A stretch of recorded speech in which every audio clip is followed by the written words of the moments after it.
I love living in Middle Tennessee. We've got great restaurants, entertainment, sports, and one of the nation's top Ford dealers right here in our backyard, Two Rivers Ford. Remember that name. Two Rivers has been a staple in our community since 1983. They're locally owned. They have a non-commissioned sales team, and they sell below MSRP. They've been doing business with integrity for decades. Two Rivers Ford, the South's most trusted Ford dealer.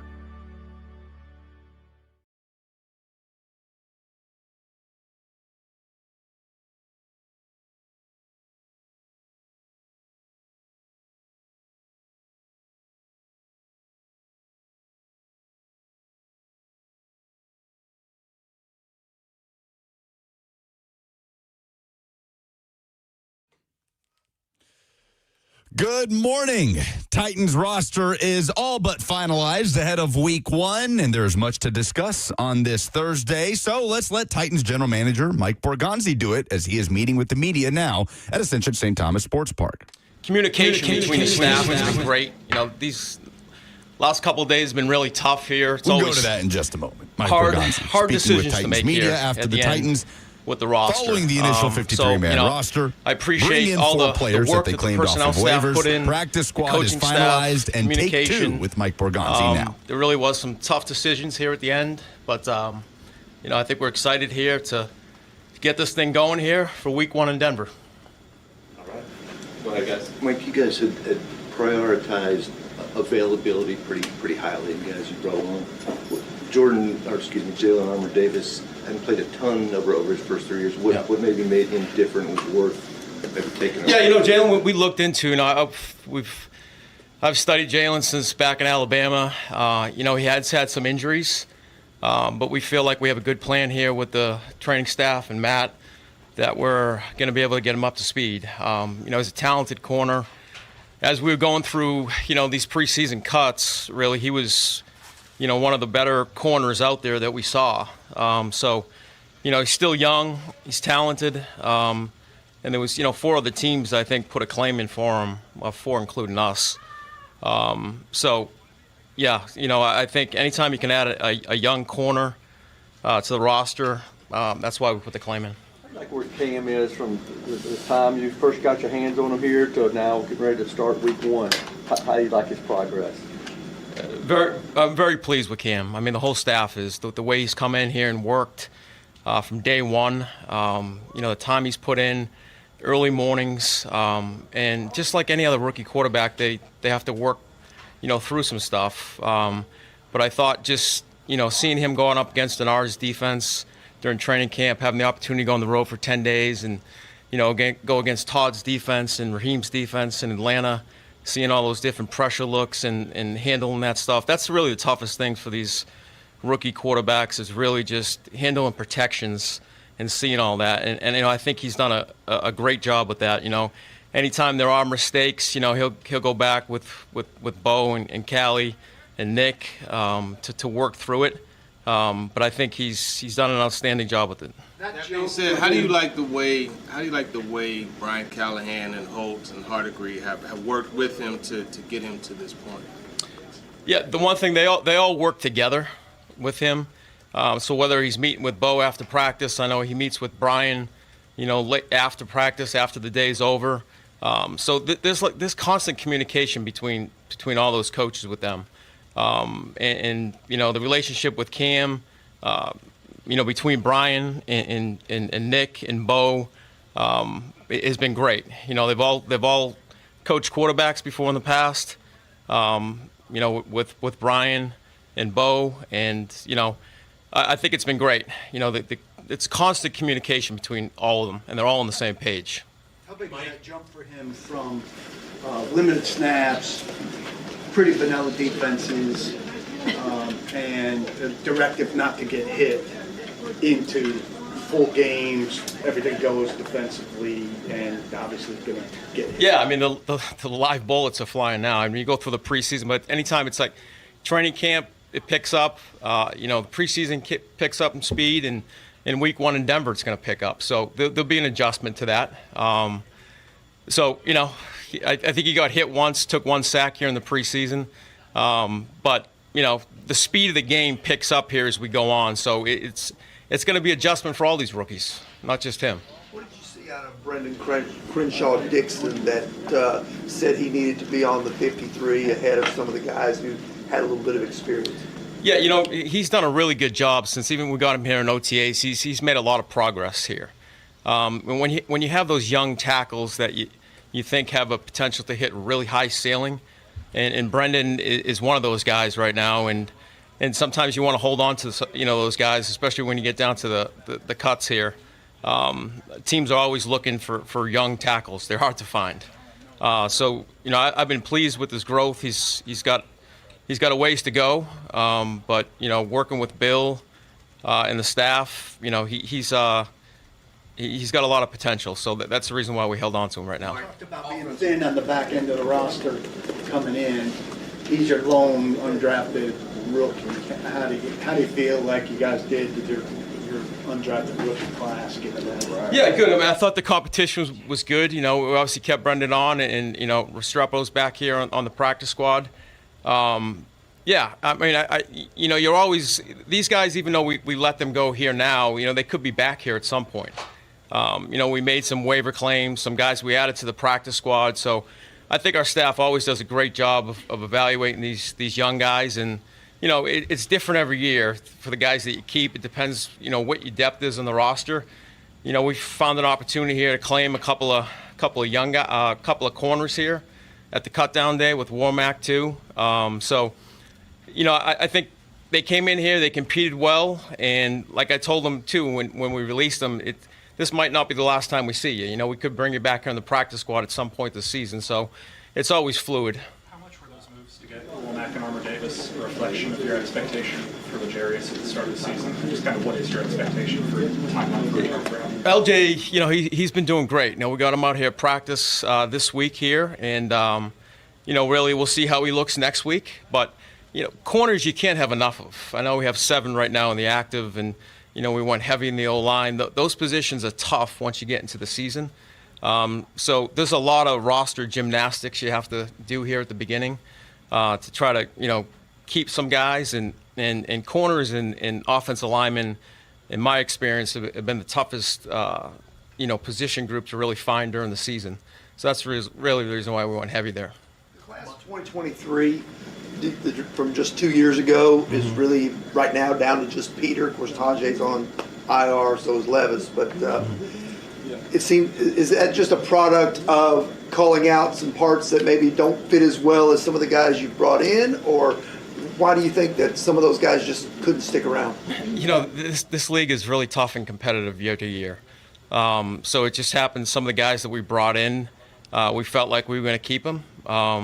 And those guys will have other opportunities here with other teams, but it's really it depends on year to year, really, the guys you bring in, the guys you draft, the free agents that you bring in, and the roster looks different every year. So those guys will be on teams. They're talented. So it's just the way the National Football League is. It's a year to year thing. Mike, how tough is it to add a couple of guys to the 53 that haven't played, an NFL snap yet, I guess, in Ravenel and Mousy? Yeah, Mousy, we watched in the preseason. We got an opportunity to see him here, that last preseason game. We watched him in college. He's a good special teams linebacker. So those young guys that can get on the field right away and play teams, we felt like he's one of those guys that we identified here in the process. And and then sometimes you're getting guys, like I said, it's a lot of roster gymnastics at this point, and sometimes it's manipulation. And we brought Ravenel in here as a young developmental guy that we wanted to get on the roster to take a look at. We've looked at him the last 2 years. He made a big jump in Baltimore this year. He's a big man, he played defensive end. He can slide into 3 technique. So anytime you can get those big guys in here and young and continue to develop them, that was our thinking on that. Mike, O-line additions as a whole, have they kind of met expectations, whether it's the guys that you were able to add free agency or otherwise? Yeah. No, we've been really happy, with Dan and Kevin and those guys. They've really had a nice camp. Kevin hasn't done the the preseason games, but he's got enough experience there where he's going to be ready to roll here during the season. But having Dan at left tackle, I think he's done a really good job there, and then moving JC to the right. And then getting Cush back here at practice. We'll see, how it looks here next week too. So they're starting to gel though, so I feel good about that unit right now. 11 back on the practice squad, is that indicative that things are progressing well for Lloyd and good to have 11 back either way? Yeah, no, that was our expectation to get Corey back. Like I said, really the practice squad really has become like an extension of the active roster where you can move guys up with elevations and stuff. So, we had to do that with Corey right now, but Corey's going to be here. Mike, in assembling this team, how much of a priority in your mind is playing the long game, so to speak, looking years down the road, maybe more than you would be normally given the situation of the team? Yeah, I mean, you always want to try to hold on and acquire your best players, and especially with young guys here. So, when you hold on to some young guys here and you're hoping they develop here over the years, that's a part of it. Even if you have even if we've been established in Kansas City where we're holding on to younger guys, just because, there's growth there, there's potential. You don't want to lose those guys. So I think some of the things we did holding on to some of these younger guys, it depends on the roster, but, we want to keep our best players. So, that's really why we kept some of those guys on. You guys haven't added anybody to the edge rushing department yet. Is that something that you are just satisfied with the group that you have? Or are you looking around maybe the waiver, maybe guys that are veterans waiting for money, getting closer to the season, seeing if those prices change, that kind of thing? We're always looking for every position, but our edge group has done a good job. We added Ward in here and Draymond in the offseason, and then having Harold here, back here. You can play some special teams as well. So that process of evaluating position groups never ends. We went through and evaluated what could come free here in the preseason, and we felt good about with the guys we had. What do you see in the two new defensive linemen? With Shai, he's had a lot of experience. He's played, had some really good years in New Orleans. Shai can play. He's got a little bit more versatility in there. He can play three technique. He can play nose. He has experience with Tracy. And with CJ, like I said, he's a young developmental guy who's a big end that can play three technique as well. And hopefully he can help us out down the road here. These guys still developing, but Chim, Alec, and Gunner, how do you like what you've seen from those three, a week away from the season? Yeah, I mean, they've done some really good things here in camp. I think they're always prepared. That's the big thing, and that's the reason why they being able to get on the field right away is because they're smart and they work hard. And they've done some really good things here in practice and in the game as well. So we've been really pleased with those guys here. Can you tell us behind the thinking, Mike, about the decision on Crochet, whether or not to keep him on 53 and then get him on the practice squad? So. Yeah, that was a tough one because he really did have a nice camp for us. We'd like to keep all the guys, but you can only keep 53, and we kept 6 at receiver. But we're really glad he's back here on the practice squad. And like I said to James the other day, I said it's a long season, so. It just depended on the numbers that we could keep. We're glad to have him back here. And it's a long season, and, he could be up at some point during the season. But I was really happy with him. The practices, the games, he did a really good job, though. What does that mean for the punt starting out? So Chim will be back there. That's really one of the reasons why we drafted Chim, because of his return ability too. And he's done a nice job out here in practice, so Chim will be out there. Mike, with the ones on offense just throughout training camp, the preseason, what did you see that gives you confidence you have what you need around Cam to help him be successful as a rookie? Yeah, well, I think, one thing, the protection's been good up front. I feel good about the offensive line right now. I feel good about some of these young guys that we added here with Chim, Alec, and Gunner. We added some guys like Van, and, of course, we got Ridley back here. So I think he has some some weapons at his disposal. The biggest thing was protecting him, and I think we've done that with the offensive line. So it's going to be there's going to be bumps in the road as you go along the season here. But we feel good about the group that we have out there right now. With your development of the quarterback, if you could think back to when you were in KC with Patrick Mahomes, Andy Reid, and those guys, was there a lot of integrating the things he did at Texas Tech to the offense there with the Chiefs? Sure. Yeah, there's a lot of things, and I think Brian has touched on that. He's taken some things that he feels comfortable with that he did in college, has incorporated that. The biggest thing is you want these guys to go out and play fast right away, and some of that stuff is getting the plays in there that they feel comfortable with. So that's certainly something that even before we drafted Cam, that Brian and his staff has been looking at, and we did that with Pat too, though. How do you feel about the running back room right now? Yeah, I feel good with Tony. We'll get Tajay back here at some point. I think Julius has had a really good camp, and Mullings is he's getting better, and he's going to be out there on teams right now. So I feel good about that room now, and we're able to get Mims back here on the practice squad, which I felt good about. He's played in games before, so I feel good about that room right now. Last one. All set? All right. Thank you, Mike. Thanks. That is Titans general manager Mike Borgonzi meeting with the media after all the roster moves this week. The Titans will be on the practice field in a few minutes. Brian Callahan will hold a press conference at noon, which we will also carry live for you right here on The Zone.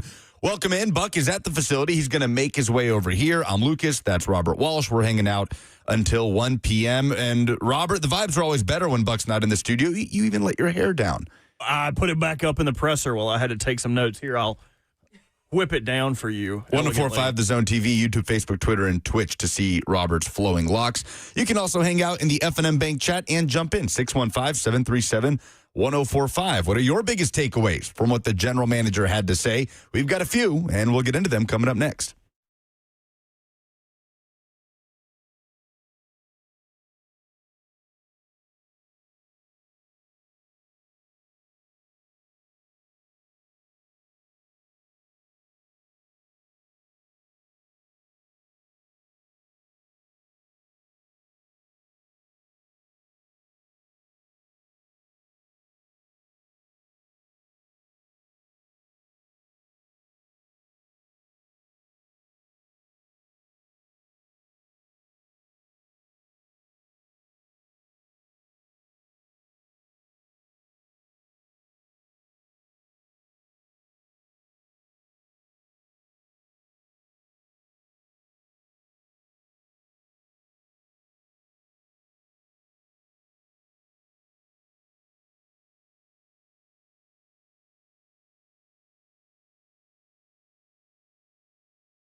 10 days away from the Titans season opener at the Denver Broncos, and we have a pretty clear picture of what the Titans roster looks like heading into week one. Welcome back. Buck is on his way from the facility. We'll see if he can get through the barred doors locking him out. I'm Lucas Panzica, Robert Walsh, and I with you until 1 o'clock as well. We are fueled by Hattie B's Hot Chicken, the best hot chicken in the world, the only place to fuel your tailgate or watch party tonight with college football on our televisions. We're going to talk about all of that. Brian Callahan later on in the show as well. He'll meet with the media at noon. The F&M Bank chat is off and running on YouTube, Facebook, Twitter, and Twitch. And I was not prepared for the amount of discourse about Robert Walsh's hair.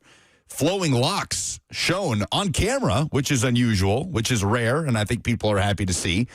So hop in there if you want to get a glimpse at Robert letting the hair down. Felt like Mike Borgonzi let his hair down a little bit in that press conference. Some good info there. Closing it out with, just a little bit of news that I suppose could have been anticipated by the Titans' initial roster, but he did confirm Chimere Dike will be back deep to return punts in week one against Denver. And you could look at that and say that that was apparent by Dike being included in the 53-man roster. James Prochet was not, and then is brought back on the practice squad. But there was also a world there where the Titans could simply elevate Prochet on game day. But it doesn't seem like that will be the plan, barring something unexpected for week one. It will be Dike back there at punt return. I thought it was interesting. The one question Buck asked Robert was about Lloyd Cushenberry and if the Corey Levin exclusion from the initial 53, that it is confirmed that they're bringing back Corey Levin on the practice squad. But if that was any sort of indicator on Lloyd Cushenberry's health for a week one, Borgonzi kind of skipped over that, did say that they like Corey Levin and were happy to bring him back on the practice squad. But you've got to think, Robert, that while they could elevate Corey Levin on game day, there is a level of calculated risk there, right? I mean, Levin isn't subject to waivers, but the moment you release him, he's a free agent. He can sign anywhere else. Mike Vrabel and the Patriots could swoop in and sign him to replace Cole Strange, who they let go, right, in a hypothetical situation. Titans took that calculated risk, and they do end up bringing back Corey Levin on the practice squad. But all the same, it feels like it is a pretty good indicator that Cushenberry is going to be good to go in Denver, right, against his former team. You would have to think so. I played a clip on Primetime last night that was from his, I believe it was the August 12th practice availability. That might have been his first day back, or at least talking to the media, where he noted, like, I'm working through individual, getting back, but he said the plan is for him to be ready for week one. So you've got to trust that, trust the trainers, trust the coaches, and trust Corey Levin not to take an offer to go sign in New England or anybody else that needs center guard backup. You know what I mean? Like, you're going to make way more money on an active roster than you would a practice squad. So that is a sizable amount of loyalty shown by Corey Levin, even if he didn't have any options. We got to throw the loyalty out there. Well, can we hear from Lloyd Cushenberry? This was 2 weeks ago. Cushenberry meeting with the media after practice, talking about his timeline to return, the work that he was getting in. And the question that will lead you into this answer is, does Lloyd Cushenberry expect to be back in week one in Denver? That's the plan. That's my plan, and we'll see. We'll see what happens. What do the trainers say is the next checkpoint before you can get to full contact? Like, what do you have to do? Not sure what exactly I need to do, but I think it's just mainly getting back to individual, going against someone else, because I've been going on air for a while, getting my football conditioning back up to par, so those things will come within the next few weeks or days or so. Where is your football? A couple more guys? I feel good. I feel like I'm in great shape, but I haven't actually been in a team period yet to see how much I'm holding up. So I feel good. I worked my butt off these 9 months. So that's Lloyd Cushenberry. And again, that was 2 weeks ago. He did participate in some team drills after that, and obviously didn't play in the preseason finale after he was activated off of PUP. But all signs seem to be trending towards Lloyd being on the field against the team that drafted him, the Denver Broncos, in week one. So to recap, before we get back to some of what Mike Borgonzi had to say, yesterday, in case you missed it, the Titans claimed 4 players off of waivers. Ravens cornerback Jalen Armour-Davis, the former Alabama corner, national champion at Alabama, 2022 fourth-round draft pick by the Baltimore Ravens, where, by the way, Denard Wilson was his defensive backs coach in the 2023 season. Titans also claimed Vikings linebacker Dorian Mousey on the other side of the Iron Bowl rivalry. He led Auburn in tackles last season, a UDFA to Minnesota, and in his rookie year. they claimed another corner and Colts cornerback Sam Womack III, 2022 fifth-rounder out of Toledo. Robert, what is going on with this defensive back pipeline with the Toledo Rockets? It's a good program. I mean, they're MAC contenders year in and year out. Quinyon Mitchell, obviously, a first-round pick that had a fantastic rookie season with Philadelphia. And maybe we talked to Brett Kern about this. I don't know what fairy dust they're sprinkling up there in the glass bowl at the defensive back position. Well, it seems like 25% of their practice squad is made up of either players from Toledo or players from Missouri Western. We talked about this earlier, too. 2 Missouri Western players on the practice squad. Most notable alumni from the school, Greg Zuerlein. Greg Zuerlein. Robert and I did some research before the show. I had never heard of Missouri Western before yesterday when I saw that the Titans had claimed, that's the 4th waiver claim, Ravens defensive end C.J. Ravenel, who went to school at Missouri Western. Titans also add Sam Webb, who is another cornerback, to the practice squad. He also went to school at Missouri Western, was an undrafted player in 2022, started his career in Vegas, 2 seasons with the Raiders, was with the Carolina Panthers 2 years ago, and then back with the Raiders last year. It's a guy that's played games, has largely been a practice squad player, whether in Vegas or Carolina. Now he is on the Titans practice squad. So they do dip into the well of Missouri Western, that pipeline into the NFL. So there you go. Those are the 4 that the Titans claimed, and you know by now that they signed Shy Tuttle to a 1-year deal. So with 5 new faces, they had to make 5 corresponding moves, waiving defensive tackle Timmy Horn, linebacker Curtis Jacobs, cornerback Gabe Judy Lally, the former Vanderbilt and Tennessee corner, and offensive tackle John Ojukwu, and also releasing center Corey Levin, which we've talked about, and Levin is confirmed back on the practice squad. So there you go. Biggest thing here is the Titans, if they accomplished anything, it feels like, with the transactions from yesterday, it's raising the floor in the cornerback room, right? These moves are going to make you, at best, marginally better, right? The waiver claims that you're making the day after the initial 53 is set rarely will change the course of your season.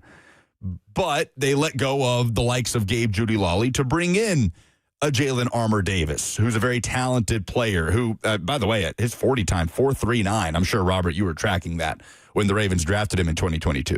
Fevered, yes, watching over that. So my big thing about him was they have a incredible track record of finding guys in the 4th round who may not be as highly touted prospects as all the other guys in the top 100, but finding guys that can just contribute and play at a high level. He was always thought of as a good player. He just couldn't stay healthy, couldn't stay on the field. But this year seemed marked improvements in both his health and his ability to track the ball, which is probably his biggest detriment on defense, like losing the ball when covering a player. So, I mean, making big strides and all of that. And Eric DeCosta, the Ravens general manager, talked about that yesterday and called it an agonizing decision to have to cut him. That they wanted to find a way to keep him, but the converse of that, being able to keep 3 undrafted rookies where they had team control. That's the thing about Jalen Armour Davis, as he is a free agent after this year, was too big of a move for them. So they would have liked to keep him for solid depth. You only get 53 spots. They tried to take trades on him. They didn't feel like they were getting any nibbles. And obviously the Titans were going to trade for him because they knew if you cut him, we've got him. If you cut him, he's our guy. So the Titans are probably ecstatic about hearing Eric DeCosta lament over the fact that they were not able to keep JAD on the Ravens roster. Yeah, no doubt. So an immediate upgrade at the bottom of your cornerback room, which was a struggle, if we're being honest, throughout the course of the preseason. What will not be a struggle is Robert and I on Friday, 10 to 1. We will be live tomorrow as 104.5 The Zone celebrates the college football kickoff weekend at Yazoo Brewing Company in Madison. We'll be there thanks to Porch Factory and Logo Brands. So join us, as well as Cover 2 and 3HL, to celebrate the start of college football season. There will be free stuff. There will be giveaways. There will be chances to win season tickets to the Tennessee Volunteers in 2025. And it's going to be a great celebration of week 1 of the college football season. Games tonight, tomorrow, Saturday, Sunday, and Monday. Week 1, quietly, one of the best weeks of the college football season. Pure domination across the board with the weekend calendar, with the games that are happening. We'll talk more about the games happening tonight later on in the show. Brett Kern, by the way, will be in person. He'll come out and join us. We'll do some pick'em. We'll preview the biggest games of the weekend, get his thoughts on Toledo's upset bid over Kentucky over the weekend. So going to be a good time. Hope you guys come out, drink a few brews, as we'll be out at Yazoo in Madison. As if you needed more pushback about the vibes tomorrow.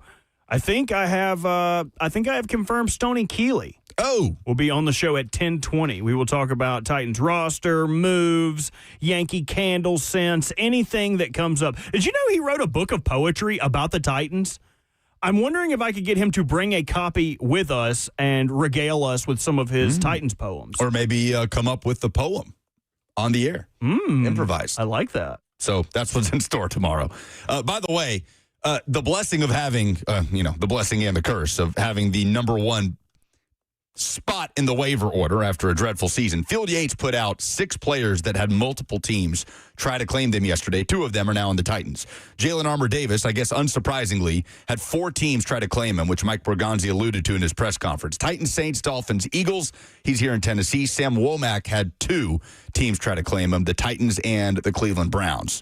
Buck has made his way. He is in studio. When I look at Sam Womack, Buck, he was kind of the Darrell Baker of the Colts last year. A guy that they were able to claim off of waivers, came in and, played some snaps. You look at his numbers, and they're not going to jump off the page, but they got out of him about the best that you can hope to get from a cornerback claimed off waivers at the start of the season, which is pretty much what happened with the Titans with Darrell Baker Jr. last year. So they bring in Womack, and he joins the room with Darrell Baker Jr. That's who the Colts opted for instead of Darrell Baker Jr. Yeah, that's right.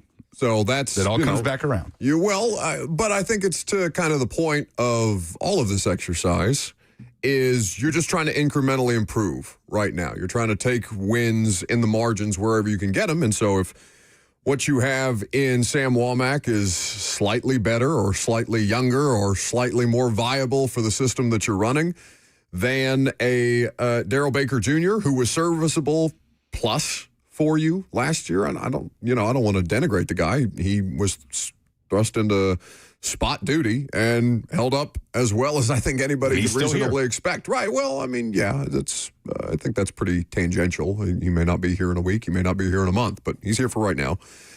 He's somebody who held his own for sure. And so I think that's kind of the point of the waiver claim situation. As you pointed out, a lot of teams were interested in both of the corners that they claimed. Yep. So Chimere Dike, this team's starting punt returner. Yeah.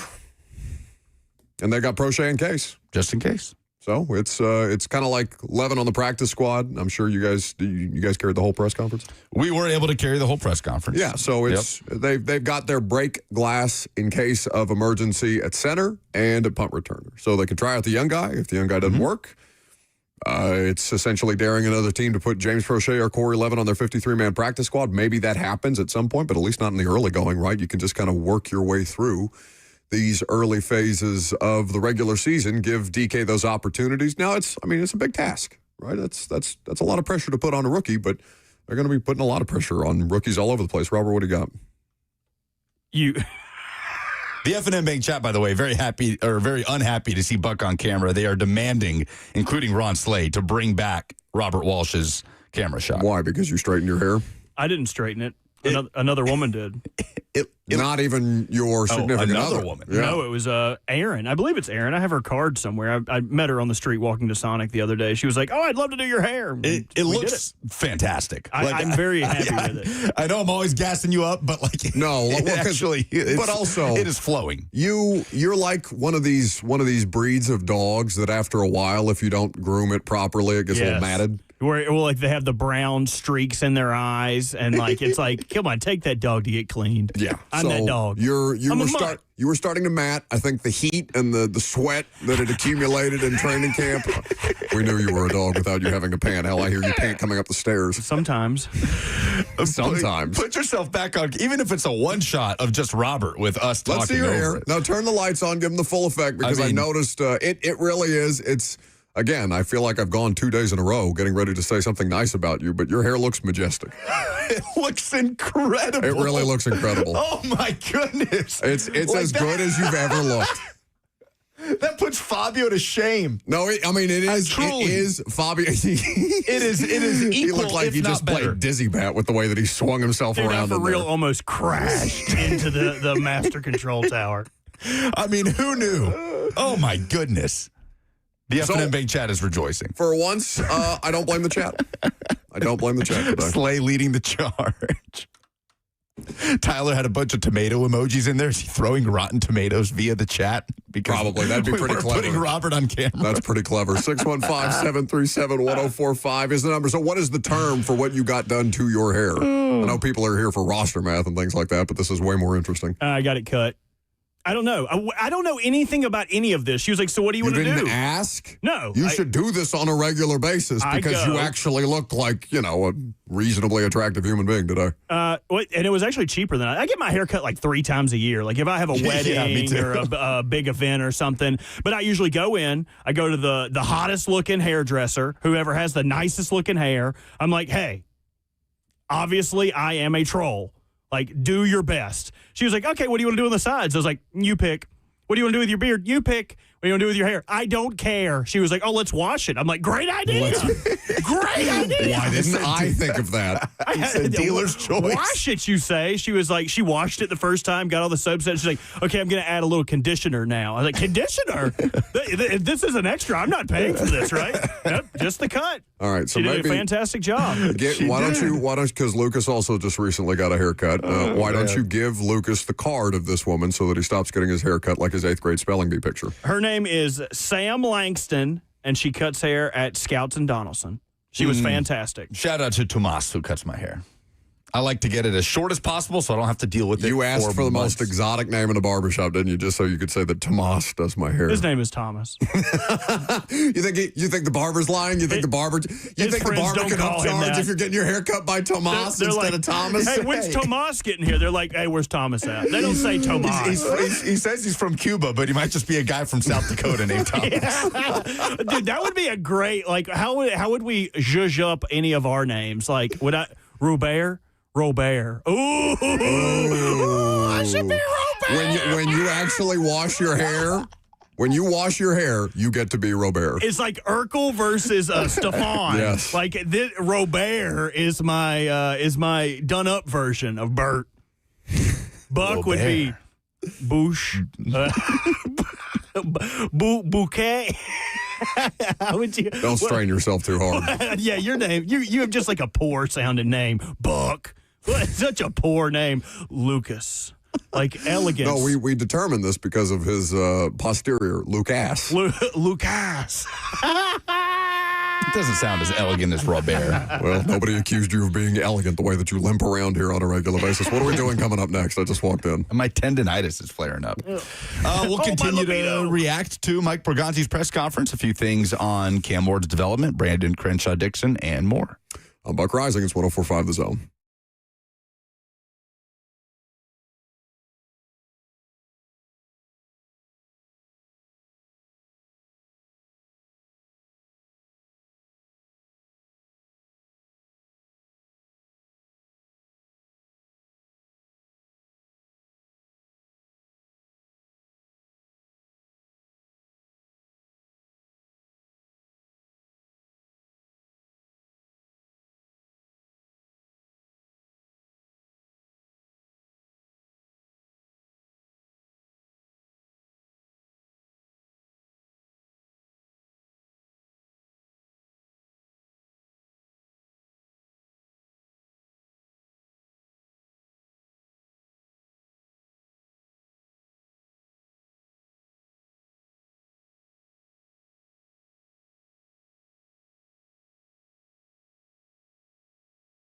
The Tennessee Men's Clinic, here to help you. There's good news. If you're somebody who's dealing with erectile dysfunction, you know that it can wreck your confidence, it can impact your relationship, your mental health, and even your sense of identity. So if you're somebody who's dealing with that, call the Tennessee Men's Clinic. They've helped thousands of guys get back to feeling like themselves.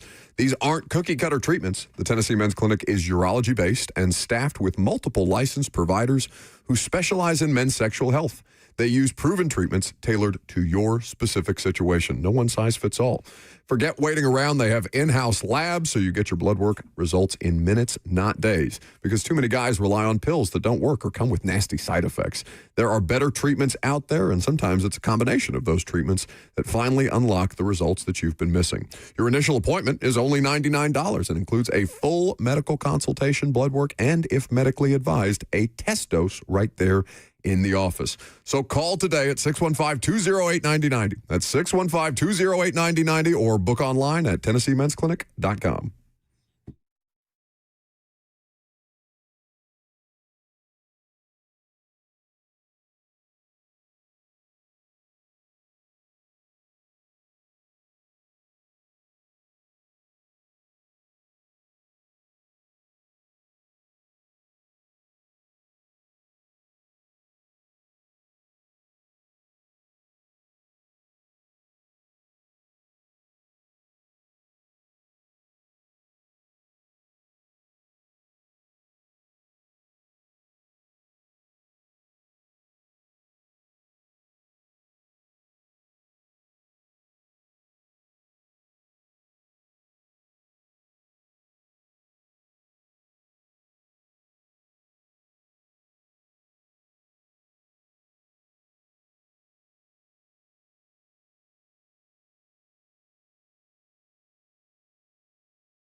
Welcome back to the show, fueled by Hattie B's Hot Chicken. So we'll do some college football headlines a little later on. Mike Borgonzi spoke for the first time since what? Post-draft? The Friday night of the draft. When's the last time Mike Borgonzi talked? Opening of training camp. With Chad Brinker. Still, it feels like 100 years ago at this point in time. So good to hear from Mike Borgonzi on a couple of different things. Obviously, the roster math has started to math in one direction or another. Some additional transactions finalized today with more additions to the practice squad because you had 14 total moves made plus the international pathway player exemption for Thomas Odukoya. So now, for the time being, you have a full practice squad. Beyond that, did you guys talk about the L'Jarius Sneed update / how he got into the roster math, like specific to corner and offensive line? Did you play that clip? We didn't play the clip back because we had just heard it live. Suppose that's fair. But, yeah, I mean, non-committal, I suppose, would be the word from Borgonzi in terms of Sneed's availability. It was very quick to move on from the Sneed question and start talking about the roster math elsewhere. It's like, yeah, he's doing great. We'll see how he looks next week. Which is, by the way, the right answer. Like, honestly, I would rather them do that sooner rather than later, or don't put any kind of timeline on this dude, just for everybody's sake, for his sake, honestly, at this point, because we don't know what's fair and what's not for L'Jarius Sneed right now, other than people want him out there for week 1. Whether or not that's reasonable remains to be seen. This was Mike Borgonzi when asked first about L'Jarius Sneed and specifically the corner acquisitions that they made, if they had anything to do with L'Jarius Sneed. LJ, he's been doing great. We got him out here at practice this week here, and, really we'll see how he looks next week. But, corners you can't have enough of. I know we have 7 right now in the active, and, we went heavy in the O-line. Those positions are tough once you get into the season. So there's a lot of roster gymnastics you have to do here at the beginning to try to, keep some guys, and corners and offensive linemen, in my experience, have been the toughest, position group to really find during the season. So that's really the reason why we went heavy there. So that's Mike Borgonzi speaking about the corners and the offensive linemen that they didn't think they'd be able to acquire or maintain or retain during the season. So they're doing as much heavy lifting on those 2 positions as humanly possible right now. That's why their roster looks, at least on the front end, the way that it does, which is fair. There's familiarity with a couple of new guys they've brought in. We mentioned Jalen Armour-Davis reuniting with Denard Wilson, who was his defensive backs coach for 1 season in Baltimore, and Shy Tuttle reuniting with Tracy Rocker, who was his D-line coach at Tennessee for the last 2 years that Shy was at Tennessee, including that dreadful 2017 season. I could see the hurt in your eyes when you said 2017 season. It's my last year in college. Oh my God, really? The light leaves my eyes every time I think about it. It was so overwhelmingly bad for you that it drowned out any other fun that you had in your final year of college. Basketball season was fun that year. You don't mean that. I don't think he does either. I don't know, man. They're sick. Like that fan base is sick. Yeah. In college, it would define whether or not I was having a good week. Like it set your mood for in college. 7 what do you mean days. now? Yeah, I mean now too. But in college, when you're in it, like when you're just front and center, it has way too much influence. Yeah, anyway. I feel that. I was about to rag, but then I come on. I know how my Sundays feel. Coming in here on a Monday after come on. Oh my God, I think you're the worst of the 3 of us, because like I go in to a season preparing for Indiana basketball to disappoint me. Like I'm dealing with the emotions on the front end, so I don't have to deal with them on the back end. Lucas, honestly, I think he processes it with more nuance now that he is a paid sports professional, and also because he's on camera and doesn't want to look like a fool when it comes in here if UT loses. And honestly, they've had more success of late. Since we've had the radio show, they really haven't been bad. It used to be like a legitimate problem. Yeah, like this is not the worst of it. You, however, with a team that has Super Bowl aspirations and who should be, I know he's not the current MVP, but who should be a 3-time MVP in the NFL, Lamar Jackson and now Derrick Henry, so you get to rub Titans fans' noses in it. You, when they lose, I can't deal with you. Just talking about it has ruined my day. Just thinking about if they lose. Are you wearing a Lamar Jackson T-shirt right now? Yes, yeah, I am. Do you own any clothing that does not have Lamar Jackson or Derrick Henry's face on it? The stuff you gave me. The aspirational clothing? Yeah, I have. What's that store at the mall I like? Lane Kiffin's daughters love to shop there. Zara? Zara's good. I love Zara. You like Zara. They don't like the big boys there, though. All my stuff, you buy a mesh T-shirt there, I look like a bag of oranges that got wrapped too tight. Like, you only got a double XL for you, boy? Like, no, their double XL is not built for you. It's built for the European man. That's correct. That used to be where all the, like, if you was fat back in medieval times, you was a sexy, hot-looking man. Well, and yeah, nowadays, you were healthy. You were rich. You had money. You could eat in excess. What do you think this is? What do you think? Look at the side profile. I'm eating good in the neighborhood. I am healthy. Well, healthy is not how I would describe Healthy, you. wealthy, and wide. In the 1600s, Robert was a sex symbol. Oh, my God.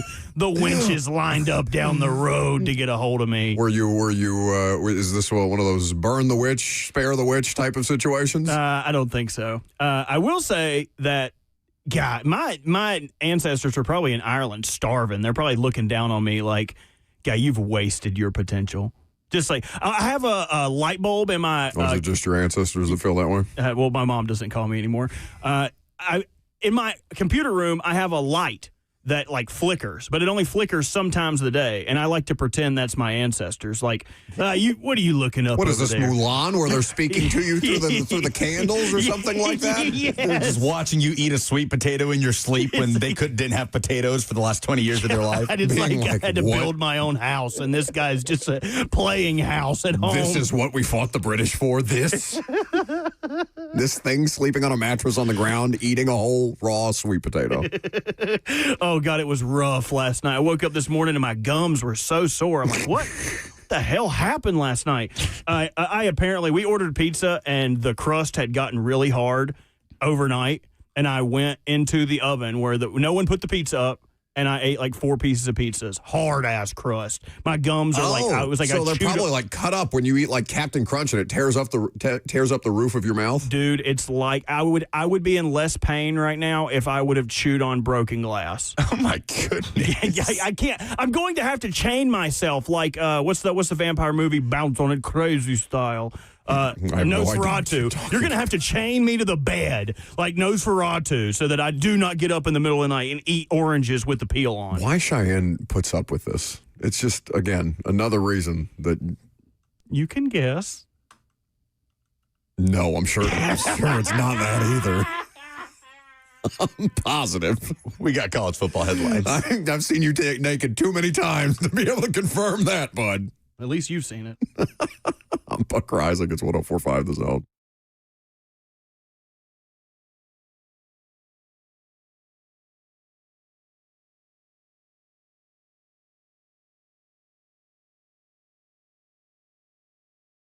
Premier Generators is there to make sure that you are prepared for whatever adverse weather circumstance may come your way. If the power gets knocked out at your home, there's nothing worse than feeling unprepared. And Premier Generators is there on the front end to make sure that you can handle whatever comes your way in that department. 855-POWER is on. That's 855-POWER is on for more details on how they can provide you with a Generac home backup generator at premiergenerators.com for more details.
It is just about 11 o'clock. Good morning from the 104.5 The Zone Studios. I'm Lucas Panzica. Titans made some moves on Wednesday, claiming 4 players off of waivers. They bring in Ravens cornerback Jalen Armour-Davis, Colts cornerback Sam Womack, Ravens defensive end C.J. Ravenel, and Vikings linebacker Dorian Mausey. The team also signed defensive lineman Shai Tuttle on a 1-year deal. As corresponding moves, the Titans waived Timmy Horn, Curtis Jacobs, Gabe Judy Lawley, and John Ojukwu. They also released center Corey Levin, but did bring him back on the practice squad. General Manager Mike Borgonzi met with the media earlier this morning and confirmed that as James Prochet is on the Titans practice squad, that means that rookie Chimere Dike will be this team's punt returner.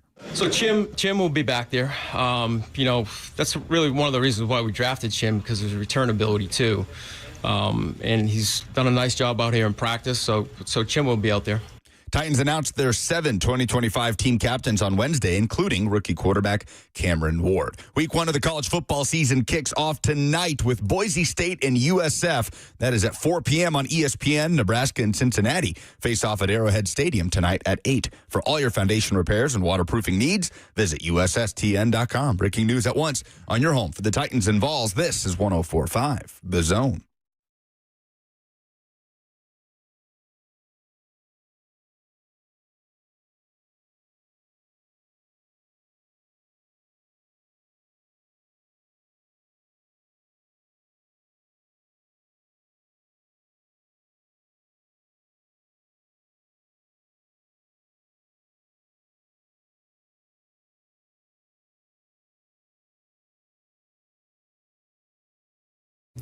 Second hour is upon us. Mike Borgonzi spoke to the media this morning. We'll get to some more of those comments in case you missed the Titans GM's press conference. They're having practice today. I was out there for the press conference. Don't necessarily need to see practice to know what's going on, other than it's going to look about half empty, given that this is the first time we've seen them on the field since they trimmed the roster down. Brian Callahan is expected to speak at noon. We will carry that press conference as well for you today. React to what the head coach has to say in the noon hour. Have we made a decision on whether we want to hear from Tony Pollard and Amani Hooker? We vote? They'll be speaking, I think, after the head coach. After the head coach? Yeah, we'll play it by ear. Okay. You'll cross that bridge when we get to it. We have some of your phone calls to take, 615-737-1045, because I know some of you have thoughts or questions or comments on and concerns on the roster. We will do so momentarily, but it is opening day, kind of. I mean, I guess opening day was last Saturday, but this is opening day for week 1. In earnest. In college football, and we're very, very excited about it, with high expectations for another college football season in as wide open an SEC as I can remember in quite some time, and plenty of questions around the University of Tennessee that we will probably not have answers to until the first month of the season is concluded. Yeah, I mean, I'd say the SEC is as wide open as it usually is. I mean, there are 4 teams that feasibly, in my opinion, can win the conference this year. I guess that might be a tick more than usual when Georgia and Alabama are the only teams not named 2019 LSU that have won the league in like the last decade plus. So fair enough. But speaking of wide open, there is a big matchup at Arrowhead Stadium involving Big 12 school Cincinnati against Big 10 program Nebraska. Look at you trying to hide your disgust that this game is at Arrowhead. Yeah, like strictly because of Travis Kelce. I mean, I don't know that to be so, but I mean, what other possible any other connections? What other possible connection could they have? It's like, play this game in Lincoln, man, or I don't know. Anyway, that's the only thing I could think of watching that game in Dublin Saturday. Oh, it's so beautiful to have college football back. Also, this should be in Ames or in Manhattan, not in Dublin, Ireland. Yeah, but we wouldn't have gotten the slot fest that was if it was weird, played on normal circumstances, rain, fights in the muck outside the stadium by the quarterback's brother and father. It was delightful. Now, you know how I feel about the international neutral site games. I digress. Can't wait to do a Titans game over there. Robert will disagree with me, but the biggest game of the day is the first one. When you're talking about college football playoff implications, Boise State at South Florida. Boise obviously was the G5 team in the college football playoff last year. They're a favorite to do so again. They're the preseason number 25 team in the country. They're the preseason favorite to win the Mountain West, and they go to South Florida that is looking to make that year 3 leap under Alex Golesh, Tennessee former offensive coordinator.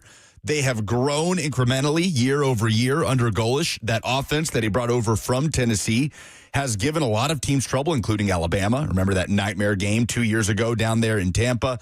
And last year, I mean, South Florida was in that game into the fourth quarter. Alabama really opened things up, and the scoreline ended up looking like a blowout. But this is a chance for USF to, right out of the gates, ruin Boise State's playoff hopes. Boise lost in week 1 last year, but that was to Oregon. And it was a close game. They lost by a field goal at the end against an Oregon team that ended up winning the Big Ten championship. That loss obviously was not enough to keep them out of the college football playoff as they ran the table. Ashton Genty had the year that he had, and they won their conference, beating UNLV. I don't think Boise State could survive a week 1 loss to South Florida, who is the preseason number 5 team in the American Conference. Boise, 5.5-point favorites.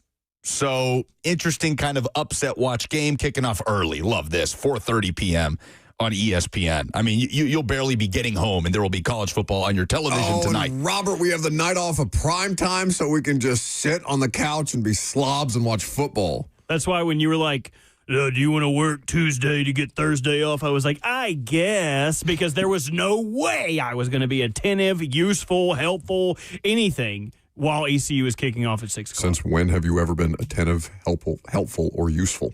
I feel like I give pieces of those things. You were playing Dungeons & Dragons during the entirety of primetime last night. Not the whole thing. We were waiting on Mike. He took forever to get in there. And I kept hearing you be like, he's not even listening. He's fighting trolls right now. Like, you're darn right. It's my time. I feel like Dungeons & Dragons. No, it's not. It's my time. I feel like Dungeons & Dragons requires more mental acuity than prime time. Am I wrong? Oh, yeah, no, you have no idea. Last night we not having ever played a round of Dungeons & Dragons in my entire life, I can promise you it takes more mental acuity to do that than prime time. Well, last night my friends were ingratiating actual NFL lore into the Dungeons & Dragons world. One of my friends is a... What does that mean, lore? Lore, like the story. Yeah, background, like history. The background, history. Okay, so within the context, so like you're adding NFL storylines into your so like each one of us had to pick a character based off our favorite team. So like I am a Raven mage. He is a giant. So the bad guys for this mission were Joe Judge and Ben McAdoo. And the narrator would be like, Ben McAdoo sloppily orders his offense to charge forward without seeing that Jamar Laxon has left a trap on the battlefield. Jamar Laxon is your name in this? Yes, it is. Talk to me about ECU NC State tonight. There's nothing you need to know about this game besides the fact that the Pirates are here to play. No further than their bowl game last year where they took on NC State, dropped them down with 2 minutes to go, a long touchdown run by Raji Harris. Raji Harris no longer there, but the quarterback Caden Hauser is. ECU is a 13.5-point underdog in this game, but if you look at the records, if you look at the history, anytime these teams play, it is anything but chalk. It is anything but predictable. It is a 19-14 record in NC State's favor. Now, you would think a big school, big wolf pack. Oh, yeah, they must have the edge on these guys. I do love their logo. It's a very cool logo. But they have gotten rid of their cooler logo where it was the NC State Wolfpack licking his lips. And I've already had to chastise someone tweeting at me today saying, "Go Pack Go," who looked like he had a restraining order from Mrs. Wolf, who is the female mascot that they have.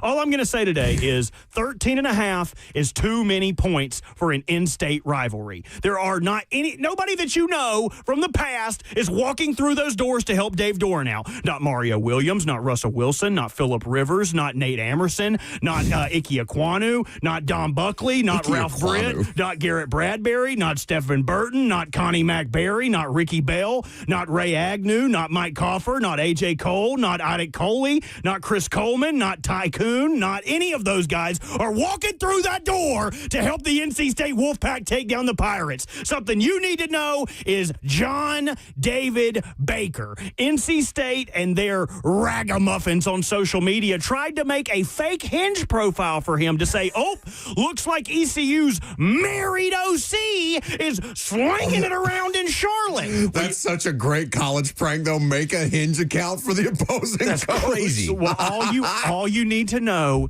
is that he saw it.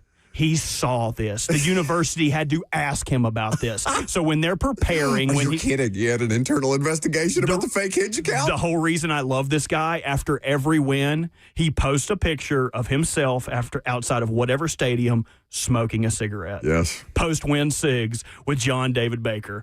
We are taking it tonight. I don't want the points, but I took them anyway. ECU with the points, ECU money line, ECU to win the first quarter, ECU to win the fourth quarter. Pirates take it tonight. And NC State's season goes right back where it belongs, at the bottom of the ACC. Get Dave Doran and his whiny, mean, one of the meanest coaches that I've ever talked to. He does not do well in those post-game press conferences. Get him out of there. Get them all out of there. You're not a contender. You're a pretender. You wish you were the blue school, either one of the blue schools at this point, and you're not. Oof. NC State minus 13.5. All right. Hey, no, I'm with Bert, man. This game does get weird. The bowl game was crazy. And then was it 2 years ago, Robert? I know it was heartbreak for you, but missed extra point or missed short field goals? Right at the end of the game. Right at the end of the game. Absolute heartbreaker. These games get weird. If that didn't get you fired up for East Carolina, NC State, half of the listening audience probably had no idea that game was happening tonight, and they'll be locked in if they have ACC Network at 6 p.m. for that kickoff. If they have ACC Network. And Jimbo during the pregame for that? I don't know. Is he doing stuff this year? I guess he is. What else is he doing? I don't know. Other than sitting on a pile of cash from Texas A&M. UT Martin is headed over to Oklahoma State, by the way. The Skyhawks, Jason Simpson's team, looking to take it to Mike Gundy. They are 26.5-point underdogs. One SEC team is in action tonight. Missouri breaking in Bo Pribula at quarterback at home against Central Arkansas, where they are 40.5-point favorites. But I'll be intrigued. The over-under is 52.5. Yeah, they're favored by 40. Yeah, I'll be intrigued to watch Bo Pribula in action in a Missouri uniform.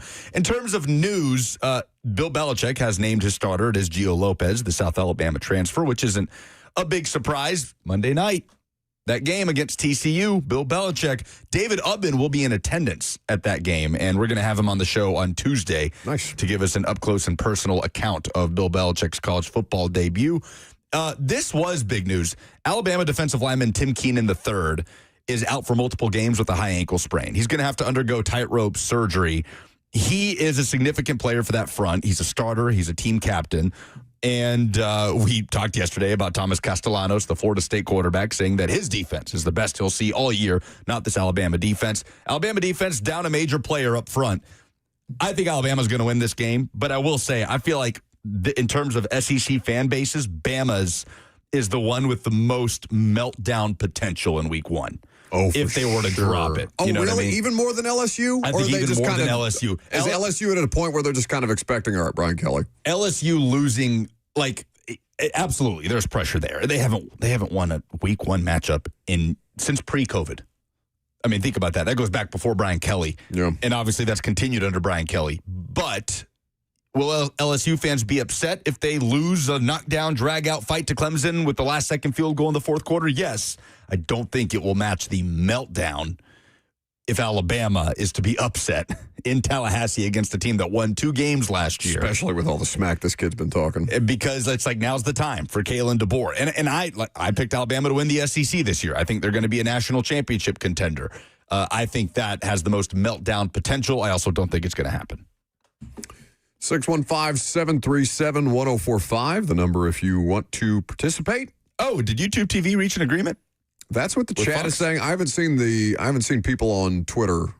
It is a short-term agreement is what is being defined. Okay. Hey, let's get through week one and then you can pay us more money after that. You can watch Arch Manning and then we'll figure it out. Let's go to X in Lebanon.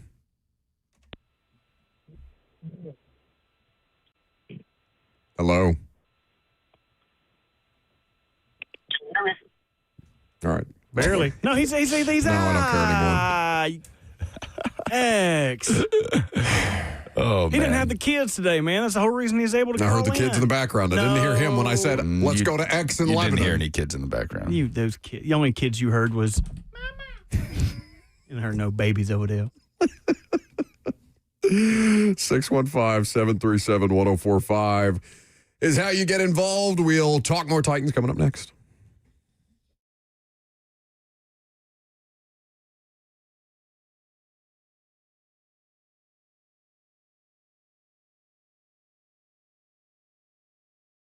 Nothing worse than being insecure about your finances. Trajan Wealth is here to help make sure that you are planning correctly, that you are fortifying your retirement plan, that you are managing your wealth at this point in time responsibly, and that you're being tactical with your investments to make sure that you're maximizing return. Occurrences like inflation, changing economic policies, new laws, and interest rates can affect the financial markets in the short term, but it doesn't make sense to keep changing the way that you invest in response to the daily news. Instead, Trajan Wealth will help you review your strategy and make sure that it's right for your goals, your level of risk tolerance, your time horizon, and Trajan Wealth is there to help you decide what to do. 2 locations in Middle Tennessee, Brentwood and Franklin. 615-270-5000 is the number. That's 615-270-5000. The number, or online at TrajanWealth.com. Advisory services offered through Trajan Wealth, LLC, an SEC-registered investment advisor. This is a paid advertisement.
Welcome back to the show.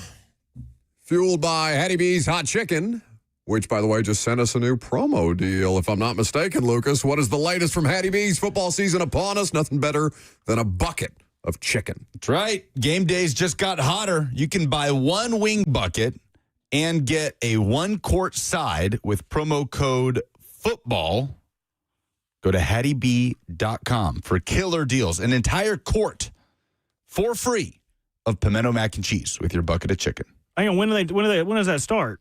So you can order online or in store this weekend, starting today. All right. Through the 31st. Didn't you two already order lunch? No, we didn't. And next weekend, starting the 4th, Thursday, September 4th through the 7th. So Thursday through Sunday this weekend, Thursday through Sunday next week is when this promotion is happening. You can buy one wing bucket and you get a free quart of a side. But it starts today. That's right. You can do it right now. Hypothetically, I could buy us a bucket of chicken. You could. Do it. Do you want me to? I think I still have some rewards built up on my Hattie B's app. I think I have a ton because I just got a notification. This is why you need to have the Hattie B's app, because I was informed of this deal via the app this morning. Okay, so if you're going to order them, will you order it now? I have 646 points. Is that enough for anything? Yeah, it probably gets you $6.46. I would assume it's a cent per. But just get us a bucket, get us a quart of mac and cheese, and then you can get that water you were asking for. I just want a water. We have a water fountain here. No, but there's no way that filter's been cleaned. It did. Mike pushed it through last week because I complained about it. I was like, this time it tastes like Shrek Swamp. And he was like, I'll clean it out. And it tastes fantastic now. Dude. Back to the Lake Minnetonka water we're used to. What side would we want?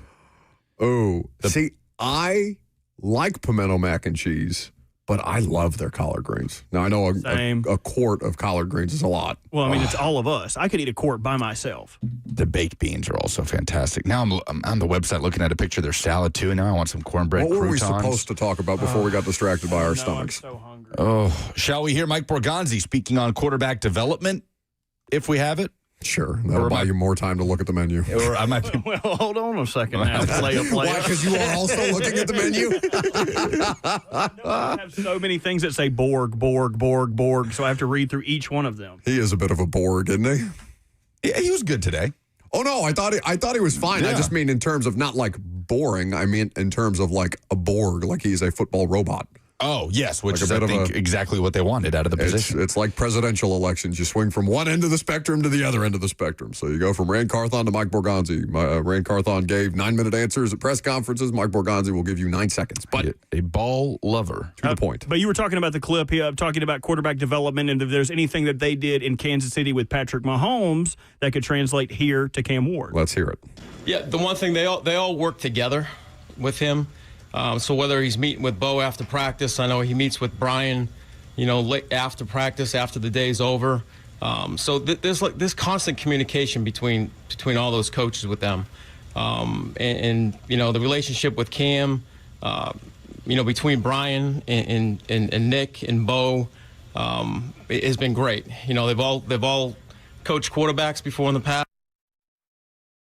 So that is Mike Borgonzi speaking about the relationship with Cam Ward and his current offensive heads of state, we'll call them, Brian Callahan, Bo Hardigree, and Nick Holtz, head coach, offensive coordinator, and quarterbacks coach. So here was the answer I alluded to. Sure.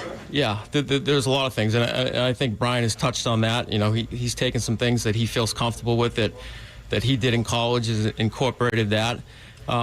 The biggest thing is you want these guys to go out and play fast right away, and some of that stuff is getting the plays in there that they feel comfortable with. So that's certainly something that even before we drafted Cam, that Brian and his staff has been looking at, and we did that with Pat too, though.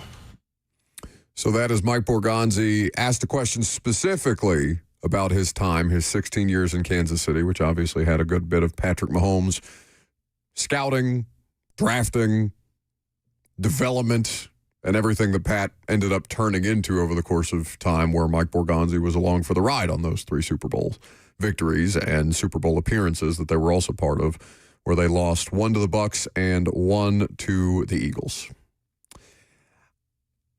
We brought up comparisons that are being made to Cam Ward with Keith Bullock yesterday. And I thought Keith was just good to have in studio. We should do that as often as his schedule will allow us to. And I know we're not the only show that he appears on, but we were, it's been a while since we had KB in. It was good to see him. Just the context necessary applied to each situation. So yesterday we were talking to KB about Cam Ward and Steve McNair comparisons. And obviously, Bullock would have had a front row seat to that part of Steve McNair. And he brought up the difficulties that McNair had that are easy to forget about rather than just making the comparison to the best version of Steve McNair that you saw. I think that's also applicable here. Wouldn't you agree? Because Patrick Mahomes was damn near the best version of what we saw or what we've seen of him right out of the gate. But that wasn't what the Chiefs saw. What the Chiefs saw was a raw, toolsy, traitsy prospect that they traded up to draft with, if I remember correctly, the 10th overall pick, and that they got the opportunity to have a year with, to refine some of those tools. And maybe he wasn't perfect by the time they threw him out there in 2018 was his first starting season? 2018, his first starting season, MVP. Yeah. So, not bad, but he wasn't an MVP when he got drafted by the Chiefs. They had time to work with him. They had a year, yes. That is a crazy turnaround. Insane. Like, that and does then the not following get year talked about enough. He had 50-plus passing touchdowns, right? Yeah. In 19? Just that one season sitting behind Alex Smith was enough for them to develop him to the point where he is the best quarterback we've ever seen. I mean, literally a 5,000-yard passer his first year as a starter. This franchise has never had a 4,000-yard passer. No, that was the year that he had 50 touchdowns. Oh, in 18 when he was the MVP. Still a career high. Yeah. It's a career high in touchdown passes, a career high in quarterback rating, and the second highest mark he has had in passing yards in a season. So that is the most extreme example. Cameron Ward doesn't get that benefit of sitting for a year. He also doesn't get the benefit of being on a team with that level of roster. Kansas City Chiefs were a division champion. They were hosting a playoff game the year that Pat Mahomes was on the bench. Titans went and beat them, but they were immediately guaranteed that Alex Smith would be traded. Yeah, but they were in a very competent place as an organization at that time. So two completely different environments that both quarterbacks are coming into, where Cameron Ward is coming in here and everybody's looking to him, the fan base, right? The team for leadership. He's a team captain and saying, okay, lead us. Which I don't think was necessarily the case when Patrick Mahomes got there. No, they had Kelsey. They had Eric Fisher. They had was Chris Jones on that roster before or after Pat? Oh, Chris Jones definitely. After? No, before. Chris Jones older than Pat. I don't think he's much older though. He was 2016. Okay, so the year before. Yeah. So a young Chris Jones, but still at least with a year of NFL experience and playoff experience and all those kind of things. Whereas to your point, there is a ton more of responsibility being placed on the shoulders of Cameron Ward with this organization, as you mentioned. He is their kind of their guiding principle here, guiding light, if you will. And he's going to try and manifest as much of this as he can, as is humanly possible. We know that he can't do it by himself. And that they have a reasonable supporting cast for him here. I think we all are in agreement that the offensive line is something that should be a plus, as opposed to being an outright minus, like outright imploding you on nearly every drop back that you've had. I would argue for 3 years it's been like that. Calvin Ridley is a plus. We'll see what they get out of the rookies. It's a lot to ask of a lot of young players, but such is life for this particular organization right now. You look like you had something to say. I'm looking at the. You're just staring with you're drooling onto your microphone. Can you not, or at least turn it off if you're going to salivate that way? I was thinking pimento mac or Southern Greens. Okay, well we have time to. Well, why don't you tell people where you two are going to be tomorrow when I'm out of town? We'll be at Yazoo Brewing in Madison. Going to be a great time. We'll be there. Blaine and Zach will be there. The 3HL crew will be there broadcasting live, and it is going to be a celebration of college football. We'll talk some Titans. We've got Stoney Keeley hanging out with us at 10:20, but Brett Kern's going to come by in the noon hour. We're going to do a little pick'em segment with Brett. There's going to be free stuff. There's going to be beer. There's going to be chances to win Tennessee football season tickets, and I can't wait. You guys will have fun. Yazoo Brewing in Madison. Drayden, you can all, by the way, call the show 615-737-1045 if you want to chime in, or you can interact with the chat. Facebook, YouTube, Twitter, and Twitch. The F&M Bank chat is where you can chime in. Drayden, I believe is how I pronounce the name on YouTube, says, who cares about the Chiefs? Well, you should. Not just because your GM comes from there, and not just because you traded for a former Chiefs corner that you're relying heavily upon. Not just because you have a rookie quarterback situation that is drawing stylistic comparisons, on-the-field stylistic comparisons to Patrick Mahomes, but also because they're in the AFC. Like, they're the standard. You are striving to be competent, competitive. That's fine. Baby steps.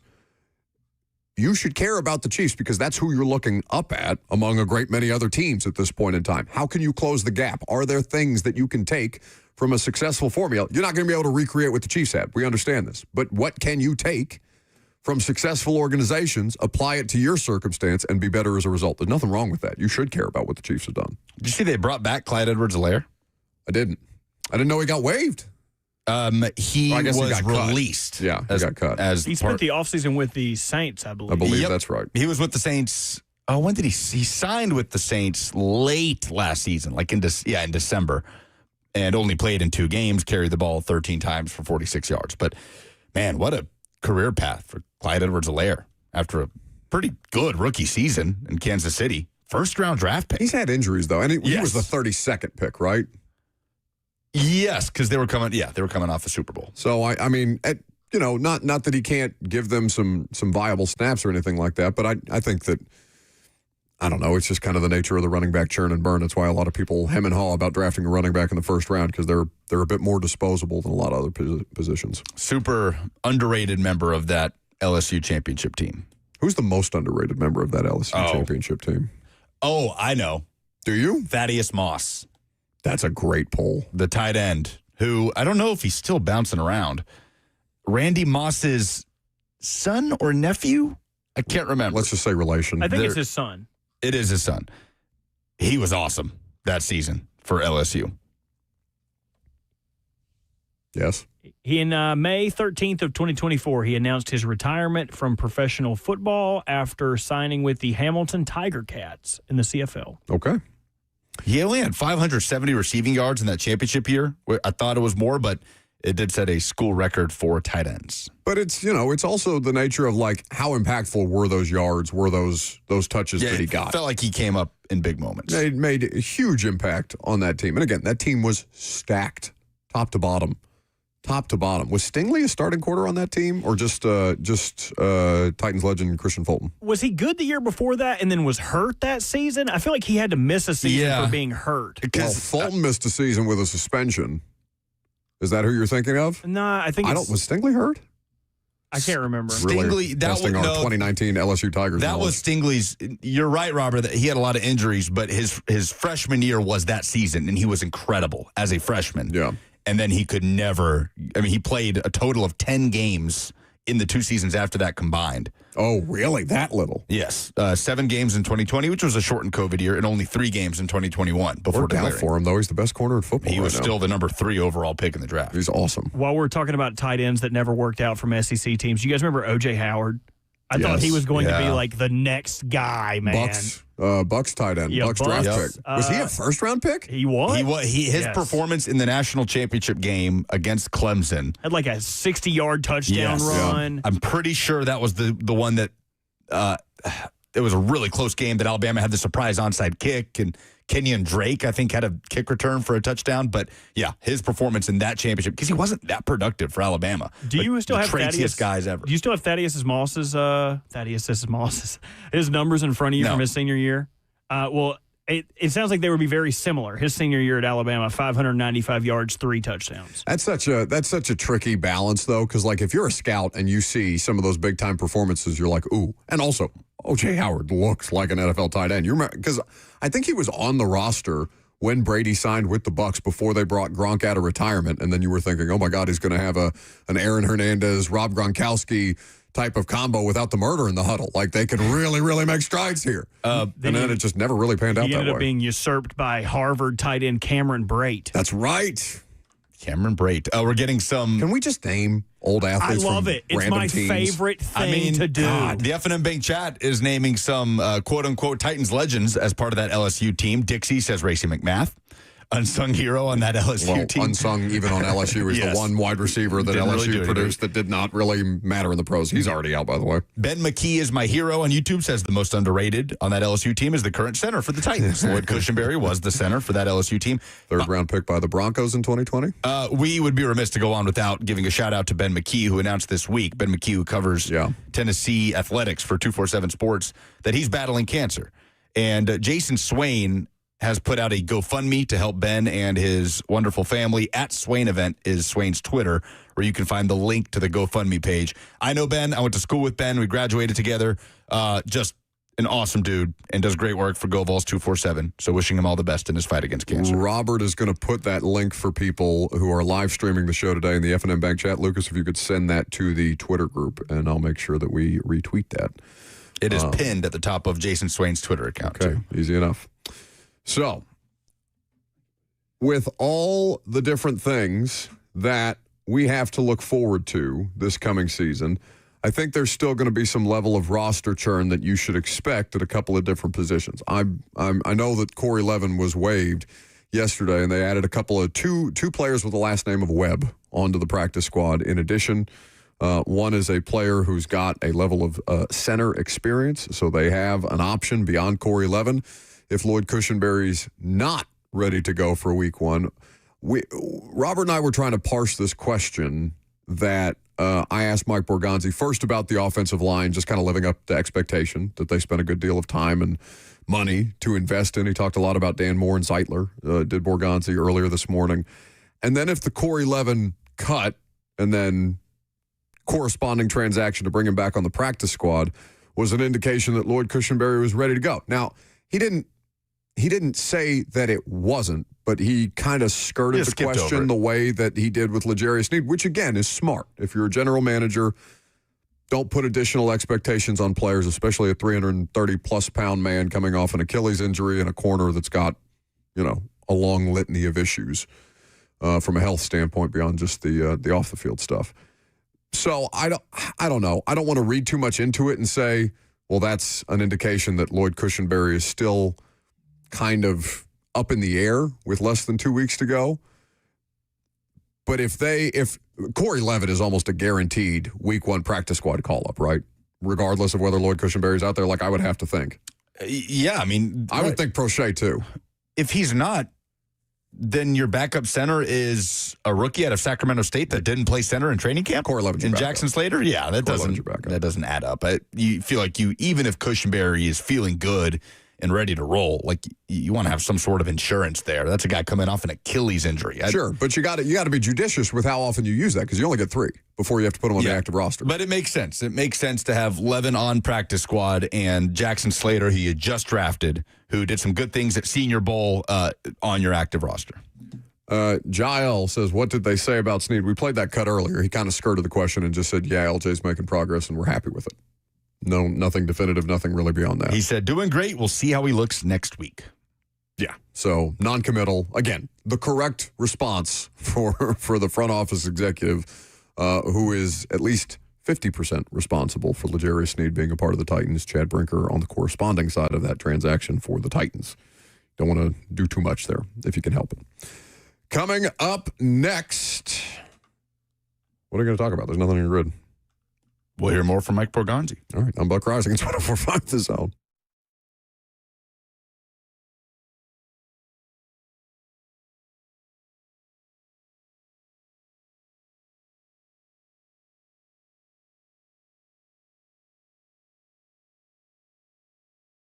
Hey, it's Lucas. You may have noticed I'm been a little distracted today on the show, and that's because I keep thinking pimento mac and cheese or Southern greens, because I'm looking at this deal that Hattie B's has this weekend and next weekend, Thursday through Sunday, for your game day watch party. Buy one wing bucket and get a quart side for free with it. Whether it's the pimento mac and cheese, the baked beans, the creamy coleslaw, the Southern greens, you cannot go wrong. The black-eyed peas, are slept on as well. If you're like me, sides are critically important, and Hattie B's does sides better than anybody. They do everything better than anybody in the hot chicken biz. HattieB.com is where you can order. Also, you can download the Hattie B's app. You get a free dessert simply by doing so and start to build up those rewards. Or visit any one of their 7 Middle Tennessee locations, the Factory at Franklin, Lower Broadway, Melrose, Midtown, Nashville West, and the Nashville Airport. The Factory at Franklin location, by the way, doing breakfast on the weekends, open at 7 a.m., and it's at Nissan Stadium. Fuel your college football watch party or tailgate this weekend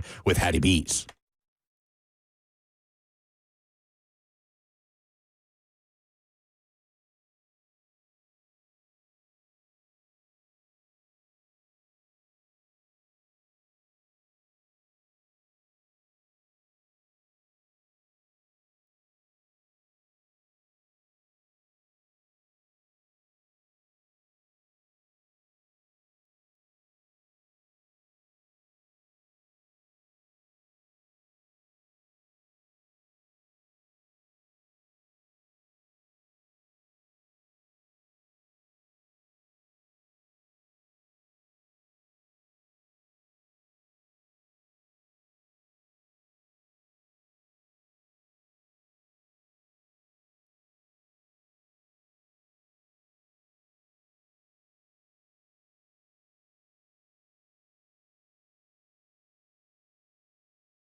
Welcome back to the show.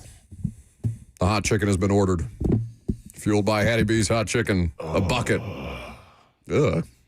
That was so guttural and sensual. Was my mic on?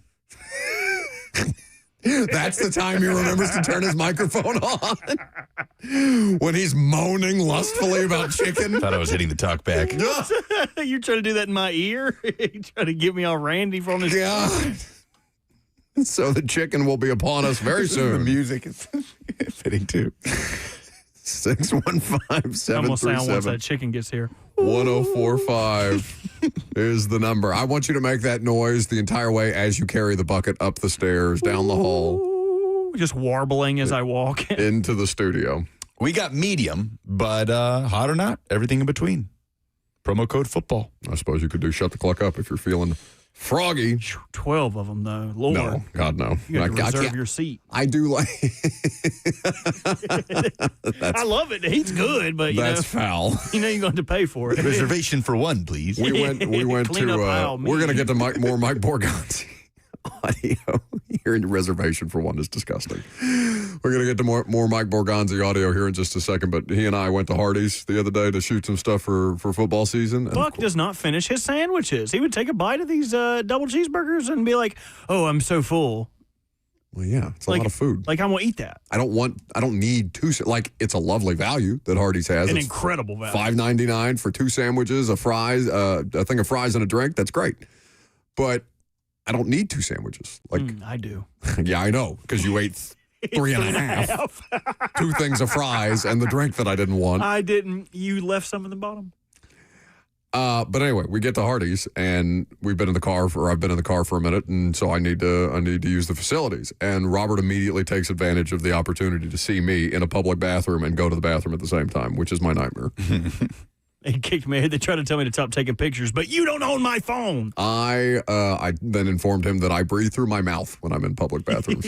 Why would you do that? That the sounds smell worse. of a public restroom is disgusting. You're going to taste it? I don't think... No, you don't. You're just in blissful ignorance of whatever godforsaken, respectfully, like, it's not just Hardee's. It's a public bathroom. No matter what. I do that here. It's hard to believe, but it is true that Buck's never been in a gas station bathroom. And I know this because his car is disgusting because he soils himself in the car on road trips. He just refuses. I almost did on the way to the Falcons practice facility. I'd been sitting in traffic for so long about peeing my pants. But we survived. So, you know who's not been peeing in their pants at the bottom of the offensive line? Brandon Crenshaw Dixon. Oh, Pee Pants Dixon. Don't call him that. The undrafted rookie free agent lineman out of Florida was one of the players that made the 53-man roster. Now, we heard from Mike Borgonzi on getting creative with the roster math, making sure that you kept your offensive line depth and tried to supplant what depth you didn't have in the secondary with what was available at the top of the waiver order. But they prioritized Crenshaw Dixon in the post-draft UDFA process, and Mike Borgonzi was asked about that earlier today. Yeah, he's done a really good job since even we got him here in OTAs. He's made a lot of progress here. And when you have those young tackles that you think have a potential to hit really high ceiling, and Brendan is one of those guys right now, and sometimes you want to hold on to those guys, especially when you get down to the cuts here. Teams are always looking for young tackles. They're hard to find. So I've been pleased with his growth. He's got a ways to go. But working with Bill and the staff, he's got a lot of potential. So that's the reason why we held on to him right now. So Oli Udoh wins the swing tackle job over Jalen Duncan, who gets outright waived. And John Njoku. I did not see him claimed on waivers, Duncan.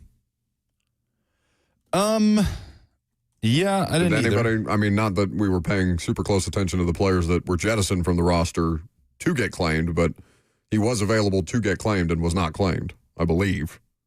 And Duncan and Njoku were rolling with the twos in almost all of the training camp practices that we were watching. And but how else do you determine that they're insufficient, other than giving them the reps and being like, I'm good? But no, that is your tackle depth chart. Beyond the starters, Udoh and then Brandon Crenshaw Dixon. So I think that's an ideal circumstance as far as like long-term depth goes, because he's a UDFA, right? He's not on a rookie deal in the traditional sense. But they need somebody. They need their version of Dennis Kelly, like poor man's Dennis Kelly, wherever you can find it. Dennis was a replacement level starter when they needed him to be. Yeah, and they traded for him. And they traded gave for up him assets for him. And he had played before. He was a veteran at the point where they acquired him. He's not a UDFA coming in green as all hell from the world of the college ranks, even though he played high major SEC college football. Wasn't that a straight up trade It was for just DGB. Dorial, Green Beckham in exchange for Kelly. Were there I any? think there might have been a pick in there, no? No, it was just player Straight for player. up? Yep, and DGB, again, Dennis Kelly literally had more receiving touchdowns for the Titans than DGB did for Philly. Well, yeah, DGB was very quickly out of the league after that, if I'm not mistaken. And Dennis Kelly went on to have a pretty good career. He was in Green Bay and then Indianapolis, if I remember correctly, after he was here. Like, Dennis had a decent run there. Man, but they just DGB need was somebody so that they can talented, count on, man. right? Like, they need their version of whatever the guy's name was that we named the other day, Michael Winu, right? The Patriots swing tackle that ended up getting paid reasonable money as a replacement level starter because they could count on him if they needed to as a starter. This is something that's tough to find. If you look at the tackle depth charts, the offensive line depth charts, everywhere else in the league, it's really not going to look that much different from what it looks like here. It's a struggle. There's not enough tackles to go around for 32 NFL teams. Like, good tackles. So if they can find somebody that they believe they can build from the ground up and have Bill Callahan to do it, then more power to him. That's an ideal circumstance. And if he's the only UDFA that makes the roster, that's fine if they can get something out of it. Jalen Armour Davis is on the field wearing number 18 for the Titans as they get into practice. Was A.J. Brown 18 before they cut that Devin Ross dude that wouldn't give up the number 11? I can't remember Or what 17. what It was AJ some was. ugly number. Who was the last 18? Oh, Phillips. Kyle Phillips was 18. According to Teron Davenport, J.C. Latham is not on the practice field. Dealing with a hip issue. That held him out of the final preseason game against Minnesota. Tavondre Sweat returned. He took part in all of practice. Khalil Mullings was working on a side field with trainers. He went down during the Vikings game. Teron also says Jarvis Brownlee Jr. and L'Jarius Sneed did a lot of defending at the top of the route work with Tony Oden, the cornerbacks coach. Oh, damn it. I scheduled this Hattie B's for pickup. Oh. All right, well. Can I change it? Is Ross here? I wonder if I... Let's see. I got fussy with him yesterday. Why? What'd he do? Nothing. I was in a bad mood. You're rubbing off on me. Hanging out with you too much. Should we call him on the air to see if he'll go pick this up, or should I call him off air? No, call him on the air. Okay, hold on. We can talk about the updates that we've just been provided. Oh, you're going to call him on the show's line. Like, we're going to do this in the middle of training camp practice, or I guess it's not training camp, but practice updates. It had to be right now. Y'all keep talking. I'll just pipe him in. Good to have Sweat back on the field. And, the JC thing. And Kevin Winston Jr. also returned. That's also important. Brian Callahan was not really, no pun intended, sweating Sweat, Ridley, or Latham as far as their availability went. He mentioned that they were all three tracking towards week one. When he last spoke at a press conference, he will again speak in about 8 minutes from now. So perhaps we will break early, or do we want to wait for the payoff of Ross? Did Ross decline your phone He call? sent me to voicemail. I'm mad at him again. All right, let's... So are we not getting our chicken? No, we're I'm gonna about get to our leave. chicken. I'm about to leave, and y'all are going to filibuster. We're going to get our until I chicken. get It's back. literally just down the road, right? It's the Midtown location. Yeah. Okay. Surely somebody's here to go get our chicken. Surely somebody here is not doing their job. Oh, and now is you want willing me to bully somebody to go get food? Yes, obviously. I'm starving. Okay, I'll make it happen. We'll take a quick break. Brian Callahan's press conference when we come back. I'm Buck Rising, 104.5 The Zone.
11:59 from the 104.5 The Zone Studios. I'm Lucas Panzica. Titans made moves on Wednesday, claiming 4 players off waivers. They brought in Ravens cornerback Jalen Armour-Davis, Colts cornerback Sam Womack, Ravens defensive end C.J. Ravenel, and Vikings linebacker Dorian Mousey. The team also signed defensive lineman Shy Tuttle on a 1-year deal. As corresponding moves, the team waived Timmy Horn, Curtis Jacobs, Gabe Judy Lally, and John Ajuku. They also released center Corey Levin, but did bring him back on the practice squad. Titans announced their 7 2025 team captains on Wednesday. Rookie quarterback Cameron Ward is included. Head coach Brian Callahan is set to meet with the media in a matter of moments. You can hear it live right here on The Zone. Week 1 of the college football season kicks off tonight. Boise State and USF kicking off at 4:30 on ESPN. Nebraska and Cincinnati at Arrowhead Stadium starting at 8. For all your foundation repairs and waterproofing needs, visit USSTN.com. Breaking news at once on your home for the Titans and Vols. This is 104.5 The Zone.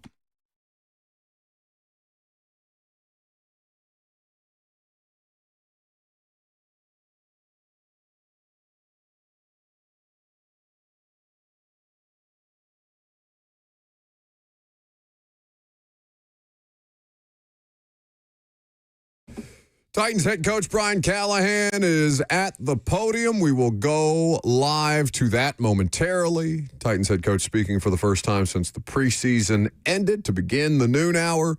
Ross is apparently waiting on hold to determine whether he is going to pick up our lunch or not, despite not coming into work today. We figured we put him to work anyway. Some updates from practice. Tavondre Sweat, Kevin Winston Jr. back on the practice field. L'Jarius Sneed going through practice as a limited participant. I'll shut up and let the head coach talk.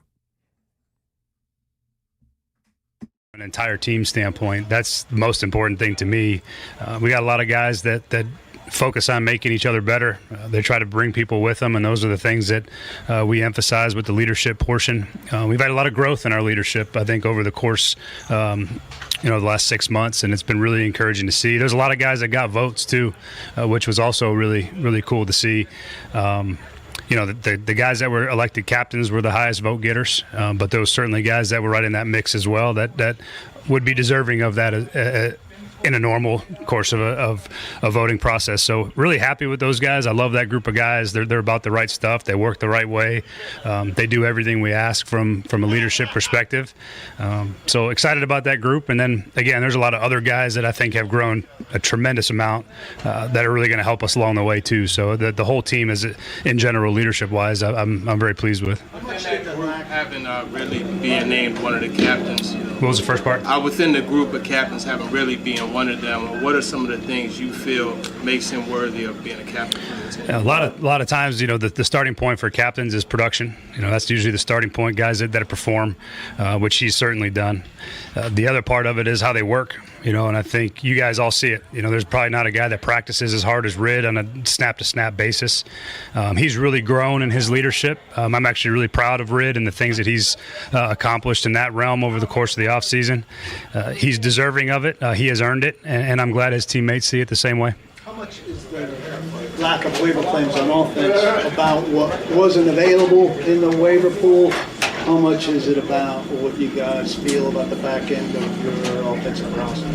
I think it's both. I think it's twofold. You always go by what's out there and available to you, and the other part is we feel pretty good about where we're at offensively. Certainly the work's not ever done, but those guys that we have up front, the receiver room, the tight ends, all those guys have put a ton of work in and feel good about where we're at. And we're all going to have opportunities to go see how that looks when we start playing, but feel good about that group of guys in general. Mike said earlier that Jim's going to handle return duties to start the year. What has he done to earn that, and what are you expecting from him? Yeah, first and foremost, he's experienced. He was a pretty productive returner in the SEC. He was productive at Wisconsin. He's done it a lot, so he's got a lot of reps at it. He's looked good in practice. He's a sure catcher. He's got real speed and ability to break. I'm excited to see what he can do back there. He's hopefully someone that can help us flip the field and win that field position battle. But he's got a lot of reps and a lot of experience doing it, so excited to see him do it for real. What kind of roles? You ready for the first one? Yeah, I think he's trending that way for sure. It's been a really positive week for him. He's been back at practice. We'll get to the injury designations next week, but pleased where he's at. He's worked really hard. It's been a long off season for him. It's been a lot of work. It's been a lot of, kind of solitude in there when you're trying to get back.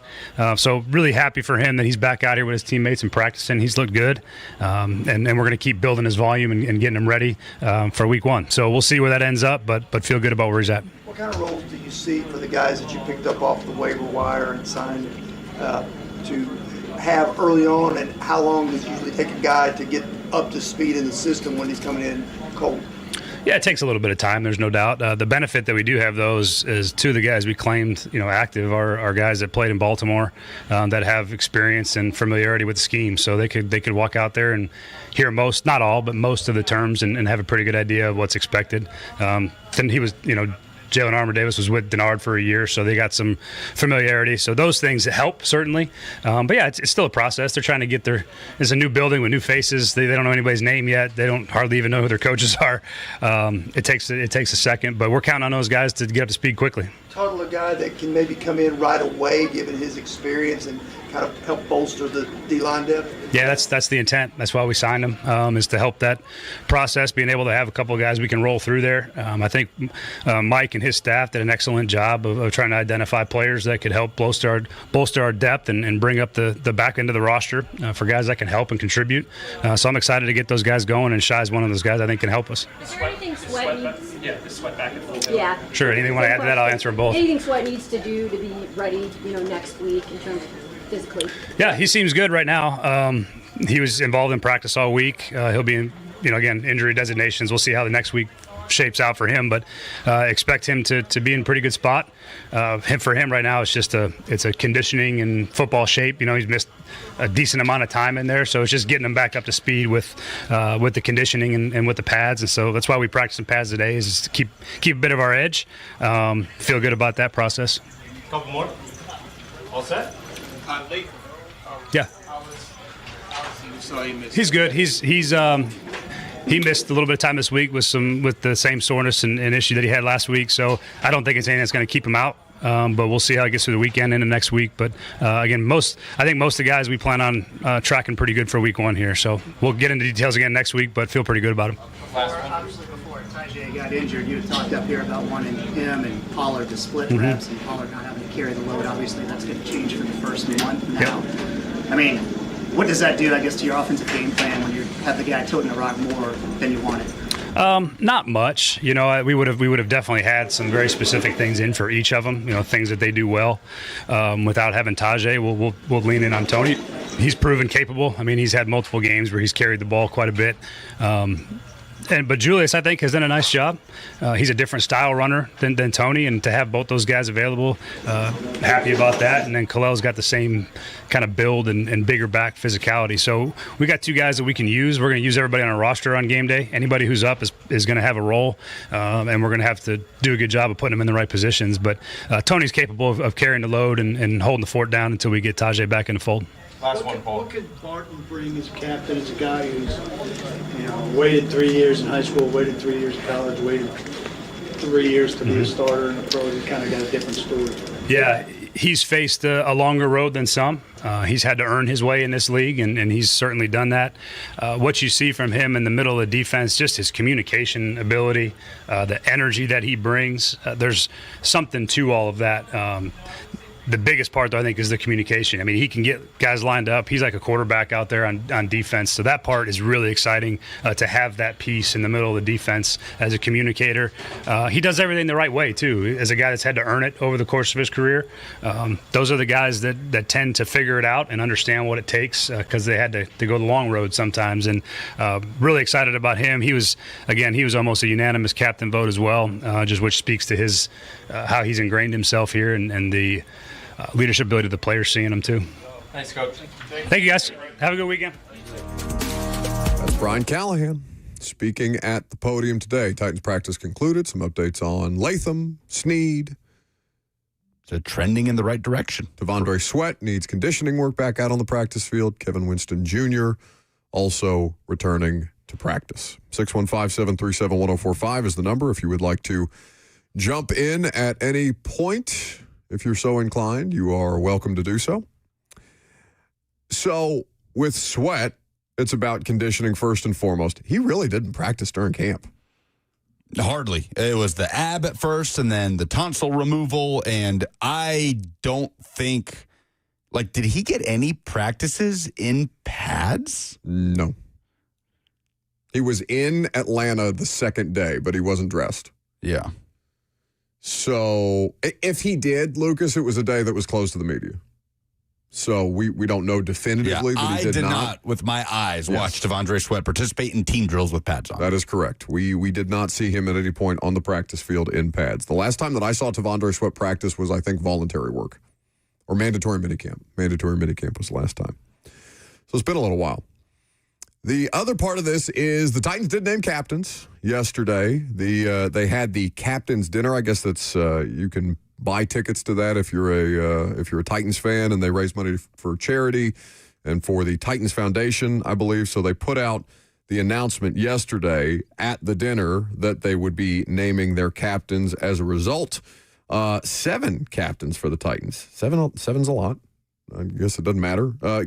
When did they go away from wearing the captain patch? Because that was not a thing for a while, and anyway, it's back since then. I guess it's not that important.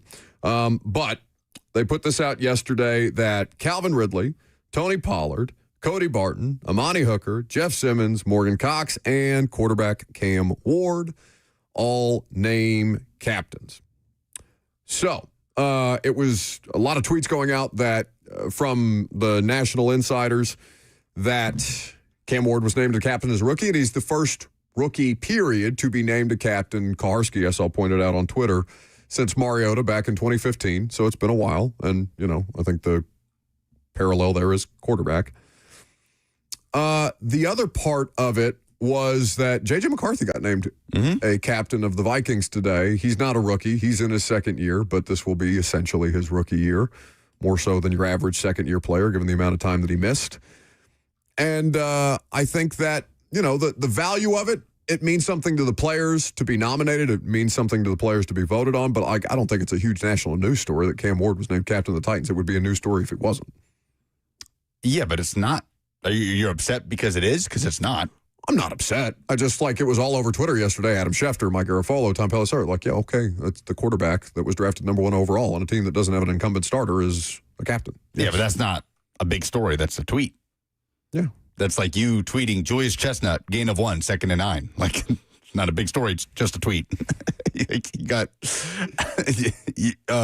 and also, I didn't realize. When's the last time a quarterback was on a roster and didn't get voted captain? Because, Will Levis was a captain. Right. Yeah. But, I'm sorry. I'm just not understanding what you're upset about.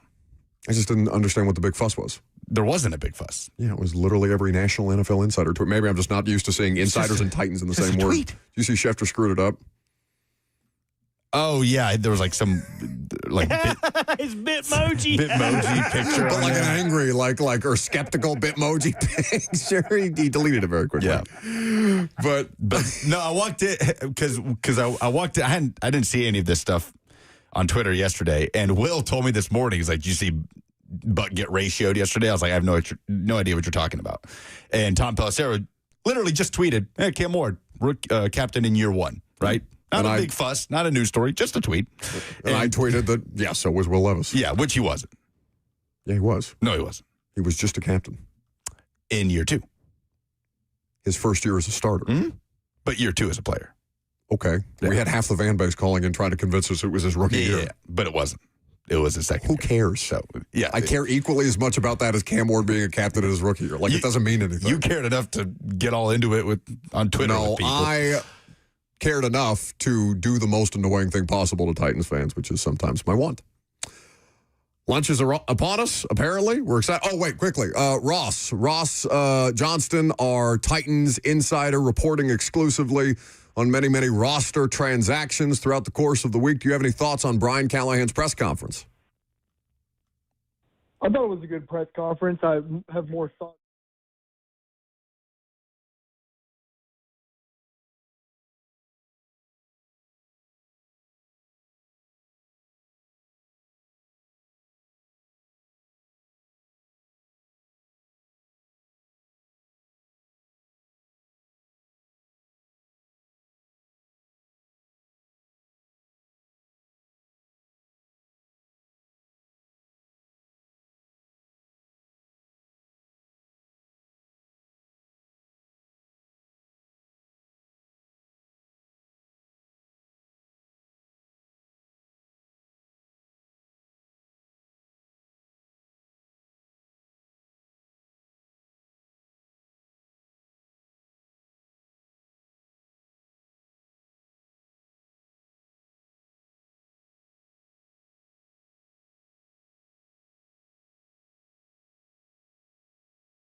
but good things from him. You get to go against Snead in practice this last couple of days. Does he seem like he was back? He seemed like Yeah, it seems like Snead for sure.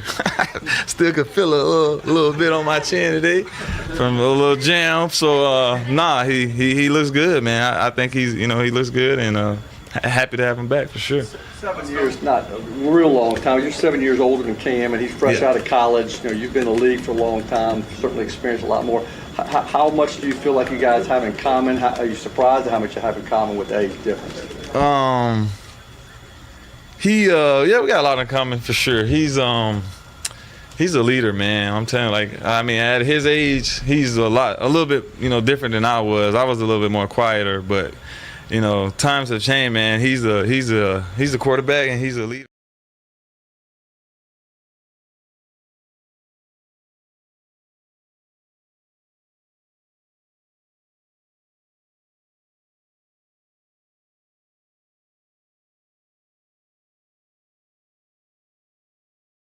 Welcome back to the show, fueled by Hattie B's. I've got a bucket in front of me, but Calvin Ridley's at the podium. We go to it live now.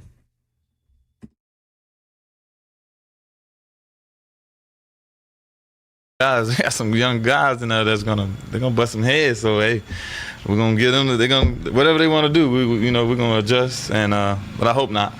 Along those lines, how good was it to see Van Jefferson step up and make a play like he did the other night? That's the expectation. That's what I know he can do, and that, we don't look at the negative. We only look at the positive, and that's the expectation right there.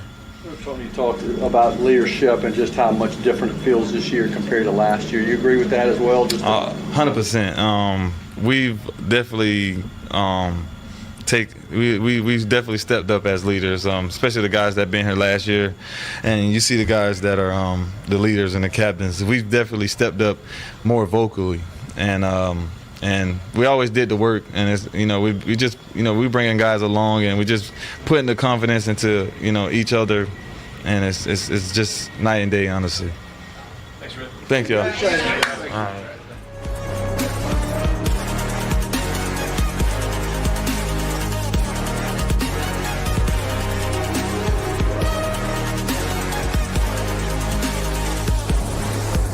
Robert was in here getting chicken.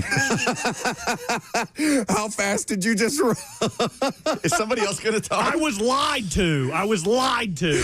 Oh, Lucas is going to go make sure the music hits. I thought that's what he was doing. And you then ran out of here. He's coming in what with napkins. What were you doing? Getting napkins for this delicious Hattie B's. I gave you napkins. Oh, by the way. No, I need more than that. Hanging out. That's disgusting. Look on his screen, but look on my screen. Oh, I left my chicken in there. Oh, it's my chicken now. My chicken now. Oh, Cody Barton's at the podium. Oh, let's go live. Go live to Cody Barton. The biggest thing to me is, to me it's a great honor because it's voted by your teammates. It's nothing with, politics or this or that. It's all just, voted by your peers in the locker room and all the guys you spend time with. And so to me it's a great honor, and, I'm very appreciative of the boys, and, here we are now. Was that one of your goals coming in here, to be looked at as one of the leaders? Yes, it was. It's been a goal of mine for a while now. And I remember a couple years ago when I played for Ron Rivera back in D.C., he gave me a book at the end of the year, and he's like, I see a leader in you, and he's like, leadership doesn't start with you, but it can end with you, or something like that. Maybe I might be botching it. Sorry, Ron. But since then it was a goal of mine to be named captain, and this year they voted me captain. Like I said, it's a great honor, and I feel very grateful for it. What's that line like? You come into a new team, you probably don't want to overstep things early, but you also want to assert yourself. How'd you kind of navigate that? Yeah, you said exactly. When you first come in, like I said, I didn't want to overstep myself. I just had to get a feel of the locker room, feel of the guys, and when I first got here, this is probably the funnest locker room I've been a part of, and just how tight knit the guys are. That was one of the first things I thought, and also they were just very receptive of me and just like accepting of who I was and just let me be me, and it was easy to mesh with the guys, and I feel like my relationships here with the guys have normally it kind of finds its way, and I felt like here it jumped quick, You've been in a linebacker room like this where you are clearly head and shoulders in terms of experience over everybody else. What does that put on your shoulders, and have you seen that in any of the other teams that you played for? I've seen it when I was a rookie in the league. So when I got to Seattle, they were older guys. Bobby Wagner, KJ Wright, Michael Kendricks, all in year 8. I think KJ was going to year 9, I think, when I first got in there. Yeah, so it's flip-flop now, but, I just took from what they taught me and how they conduct themselves and taught me how to be a pro, and I'm just doing the same things that I've learned along the way and doing the same thing now with these young guys. Cody, what do you think? What was it about that Denver defense last year that made y'all so successful, and how much of a challenge do you think this is going to be for Cam this first game? Yeah, it'll be a good challenge, but what made them good is they just, obviously the rush was the biggest factor, I think. If you're getting pressure on the QB, it's tough, for the QB. It's a long day, and so that was the biggest thing was the rush, and just we played together well. And it's going to be a great challenge for Cam. And, I'm excited to see Cam go out there and play hard and do his thing. He's the stuff we give him here during camp and all the looks we give him, all the pressure we give him, especially for a rookie, he's handled it well and just he's a baller. Cedric Gray said at the end of the preseason game last week that you are somebody who obviously you took a lot of notes from and you came in with some really good advice. What have you seen was said in terms of growth over the last month or so? Grown a ton. I talked to him and James just now once we broke this last practice, and I said from day 1 of camp to where you guys are now, the growth has been crazy. Their trend has been going up, and the way Seth has developed as a player and all the things he's growing on, and there's still not just him. This is all of us as players. We all have things we need to work on and get better at, but just the way he's been training as a player has just been up and up and up. And I'm excited to see what he can do this year. Cody, you were around a rookie quarterback last season in Bo Nix, who was able to find a lot of success and, help you guys get to the playoffs. I guess I know Cam is a different player from Bo, but what are maybe some of the similarities that you see in them that maybe helped Bo be successful that you see in Cam? Yeah, the biggest thing I would say is just the maturity level. When he first came in, it reminded me of Bo, just the maturity level, to be able to come in and lead and just take command of the offense, take command of the huddle, and so that's the biggest thing I'd say is just the maturity level. What's it going to be like, I guess, going up against Bo here in a couple, 10 days? And it's going to be fun. Yeah, I'm playing in Denver. It's going to be fun. Just leave it at that. It's going to be fun. You help your teammates some on their personnel or what to expect from what they're facing and the altitude or everything? Yeah. I mean, there's a lot of familiarity, obviously, being there last year. And so, I'm giving the guys some things, just some things that I took from last year, things that I know. And so, obviously during the season, I'm not scouting their own offense.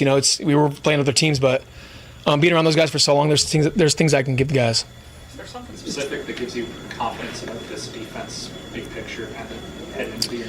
Yeah, just like I said earlier about the locker room, just how close-knit everyone is. The biggest thing to me is when you're on a team and everyone plays for each other, that's powerful. That's really powerful. And so as close as we are on defense, not just defense with the team, but as close as we are on defense, it's easy to go out there and just want to play for yourself and just, I'm going to get my plays, make, whatever it is. But when you want to play for the guy next to you and play hard for him and do your job, that's when you can really take things to the next level. When you came here, was there any reservation about joining a team that had been 3-14? And have you seen that guys have maybe turned the page from that, the guys that were here last year? Yeah, no, there was no reservation about it because I knew they were going to change some things. Obviously, you don't want to repeat the past, and so I knew there was going to be some big changes. And so that wasn't a factor in that.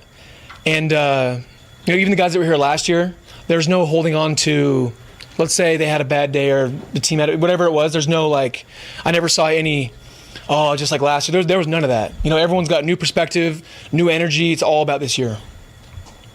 With week 1, there's so many variables all across the league. You just don't know. What's the main thing you got to go into the very first game of the season with? I'd say the biggest things are just playing your technique and your fundamentals and playing your job within the scheme. Because like you said, week 1, there's not a lot of tape. There's preseason tape, but they can go out there and do whatever they want. And so just playing your job or your role within that scheme and just, trusting your eyes. The eyes are something we talk about in the linebacker room. Your eyes are your biggest weapon. And so just trusting what you see and just playing ball. Thanks, Cody. Thank you, guys. I appreciate it. The way that Lucas just screamed no because More questions. Is he on camera eating the way that he is? That is disgusting. The only thing that's nastier than watching you eat with blue cheese running down the side of your face is the burp that you emitted from your person while you were eating the hot chicken. Your microphone's on. Don't say anything foul. No pun intended. So that's Cody Barton. Speaking at the podium, I'm sorry, we're a little bit distraught. We were hoping that there would be more press conferences so we could continue to eat during the time that we're supposed to work. Robert, you look like you're sweating. Oh, my nose is running. I didn't have a ranch and blue cheese like y'all did. I've been eating it raw. I only have blue cheese. I don't like ranch. Yeah, me neither. I think this is a blue cheese show exclusively. Is it? We're an anti-ranch show, are we? I'm not anti-ranch. It is vastly overrated. I agree. Lucas said, I'm not anti-ranch, but anybody who eats it is a child. No, I enjoy it. I enjoy ranch, but the way, same goes for honey mustard for me too, by the way. When you went to the bathroom, I just don't like honey mustard. Honey mustard is good. I think you're incorrect there.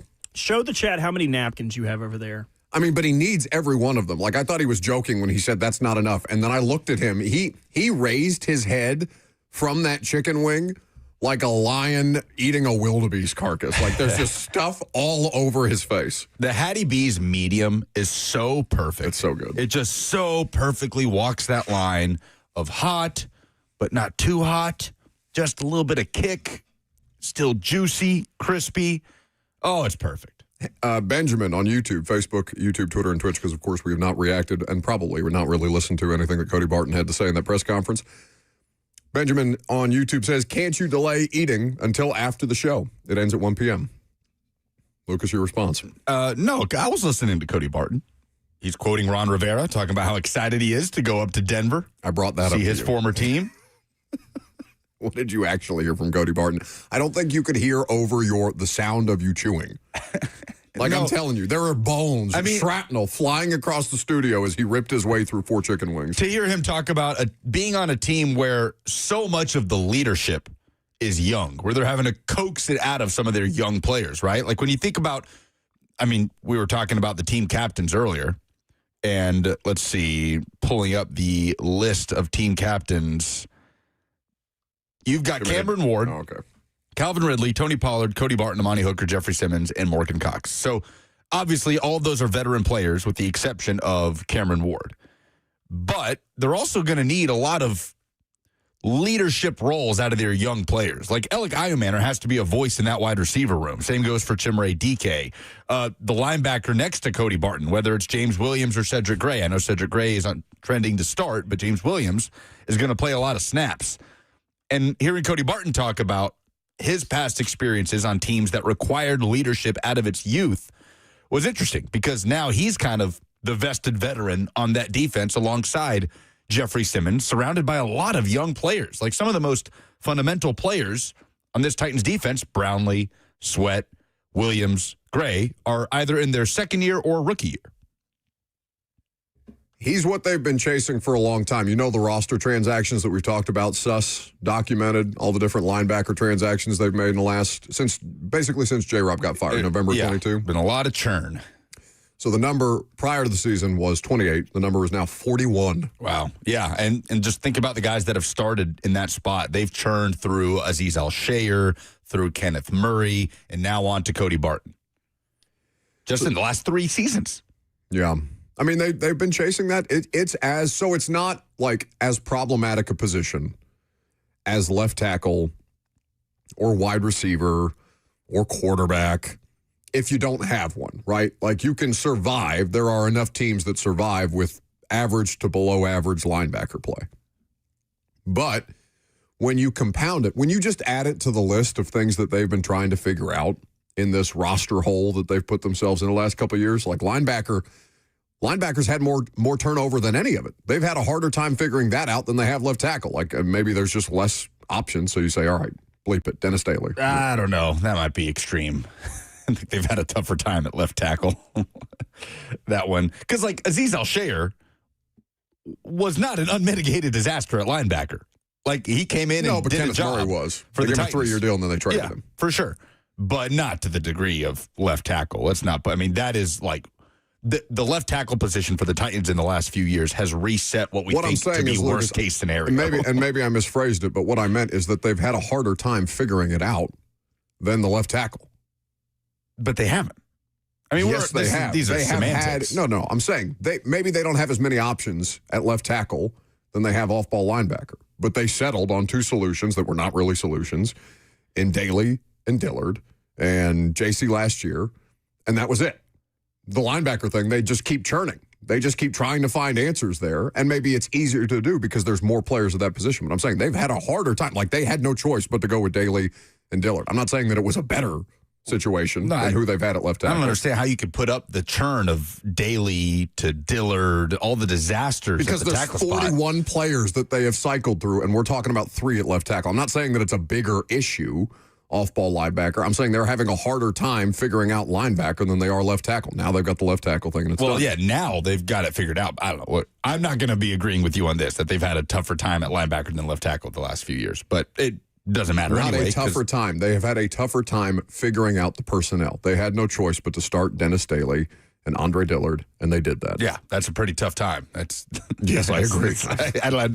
I agree. I'm not going to pick up what you're putting down, so we can move on. It's semantics anyway. No, I know you just want to stop talking so you can pick up your chicken. Tell people where you're going to be broadcasting tomorrow. Yazoo Brewing in Madison. College football celebration. We're going to have pregame Pilsners, a very special brew just for you guys coming out to hang out with us tomorrow. Oh, not for you, but for them. Well, no, I will not be partaking. I'll be on the air tomorrow. I'll be on the air tomorrow night for high school football. But for the good folks that just want to bail on work, just bail. Just leave. You got sick days. Yeah. Use them. He's trying to manifest that. He's hoping that we'll just send him home so he can go eat his chicken in the other room. Is that what you want? It is just like 1/2 of a wing. Show me your bones. How clean y'all be he leaving threw, your he bones? threw away the other He has ones, been but through this- a plate of bones already. He has since refilled his plate. It's only my third wing. We were only third wing. I'm on my third. I finished my 2. Yeah, but they're big. They're filling. I've made it through 1.5. It's tough with you cutting them with a fork and knife. Are you actually? Especially plastic. That seems like more work than it's worth. I don't want the stuff all over my hands. Anyway. So, Tony Pollard and Amani Hooker are also expected to speak. We won't go to those press conferences since we bought ourselves enough time to eat our lunch. But of all the different things that we have talked about today, and Mike Borgonzi speaking earlier, with Callahan, I think that he was also asked about Snead and, kind of repeated or parroted a longer version of the similar message that Borgonzi said this morning, which is that they're happy with where he's at and they're just trying to get him back as soon as humanly possible within the range that he is able to participate. He was, again, a limited participant in practice today. This is the only day of practice that they're having, which they've changed the schedule like 3 times this week. Not just for the press, and I get the press conference availability, but they were supposed to have practice yesterday and today. They ended up only having practice today, at least a practice that was open to media. Maybe they did something, in a larger walkthrough capacity yesterday. But he ended last weekend talking about an extension of training camp, and then they changed the schedule 3 times. Yeah, I don't know. Maybe that's in some ways making up for, I think it felt like they had a heavier workload week to week than usual in training camp. Obviously, the 10-day road trip is factored in. I think they had 5 or 6 days straight of padded practices that, if I'm not mistaken, culminated in that infamous Sunday practice with Brian Callahan chewing out the offense. So they got a lot of work in training camp, as opposed to the 2 to 3 days a week. And last year, you had just the 1 joint practice, and it was at home. And in this case, you had 2 away from home. So maybe, I don't know, maybe that's some version of rewarding the team for the week over week that you had. Because you're going to let him go. You don't want to burn him out entirely. Yeah. Like he came into this week saying that they weren't going to go heavy on the Denver prep for 2 straight weeks because they didn't want to burn him out. Yeah. And, if there was a team in the NFL that could stand to be overprepared, it's this one, based on last year's results. But I do understand what he's saying in principle, because it's not like they're just not doing anything. What they're doing, or what the focus was to make sure that they were focusing more on themselves, the execution of what they're trying to install, further refining what it is that they do as an offense, as a defense, as a special teams, as opposed to game planning specifically for Denver. They could stand to be more technically sound. They could always stand to improve their discipline, how they go about it. Penalties were a huge issue last year. Execution, a huge issue last year. So if they spend this week fine-tuning that, then next week go Denver heavy, I suppose I understand the approach, but, if you wanted to play devil's advocate, you would say, well, who cares if they get burnt out? Prep for Denver on 2 weeks and be ready as humanly possible for week 1. Because that's going to be, nobody's going to pick them to win that game. Not a soul. Nor should they. That's Lucas, that might be the best defense in football. The Broncos, yeah. Yeah, I said it was arguably the best defense in football last year, and I got pushback on that. Robert, who's a better defense than the Broncos? Eagles or Broncos? I feel like it comes down to those two, No, right? I think it's Broncos pretty clearly because if you look at the Eagles' defense right now, it's a bunch of young dudes. I mean, from what we saw last year. No. I mean, coming into this year, I bet if you made me place a bet on who would be the best NFL defense as far as the metrics, as far as the scoring defense, I'm not going to argue. I would go Broncos. I think the Texans have a chance to be the best defense this year.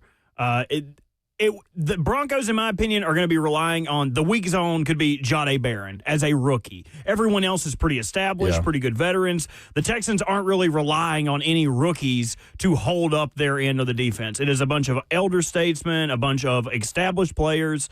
But it would be a toss-up. Even if the Broncos aren't the best defense in the league, they could still be top 5. Like it will probably be some mix of Broncos, Texans, Philadelphia, Rams, Ravens, like somewhere mixing there. I was about to say, you know who else has a pretty good defense? The LA Rams. You know who the Titans play in the first 4 weeks of the season? Broncos, Rams, and then Texans in week 4. Oh no, they could get their asses beat. Yeah. Welcome to the NFL, Cameron Ward. No, sir, for sure. And I don't want, easy for me to say because I'm not an overwhelming optimist about any of this stuff, but I don't want Rome is burning if they go 1-4 or 1-3 in that first month because they will not be favored in a game except maybe the Colts at home, and I bet they're like a 1.5 point favorite at home against the Colts. Fitzy's talking about the Colts winning the division with Daniel Jones. Daniel Jones, who was named a team captain, by the way. Yes. How important. Nobody tweeting everything about Daniel Jones, team captain. No, that's not true. I saw a bunch of tweets. Again, they're just tweets. Just because people tweet something doesn't mean it's a national story. So annoying. I did some research on notable quarterbacks who were not captains of their teams. Oh, did you find some? Jared Goff. No, wait. 8 years ago with the Rams. Oh, go to break. Go to break right now. Now. It's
Welcome back to the show, fueled by Hattie B's Hot Chicken.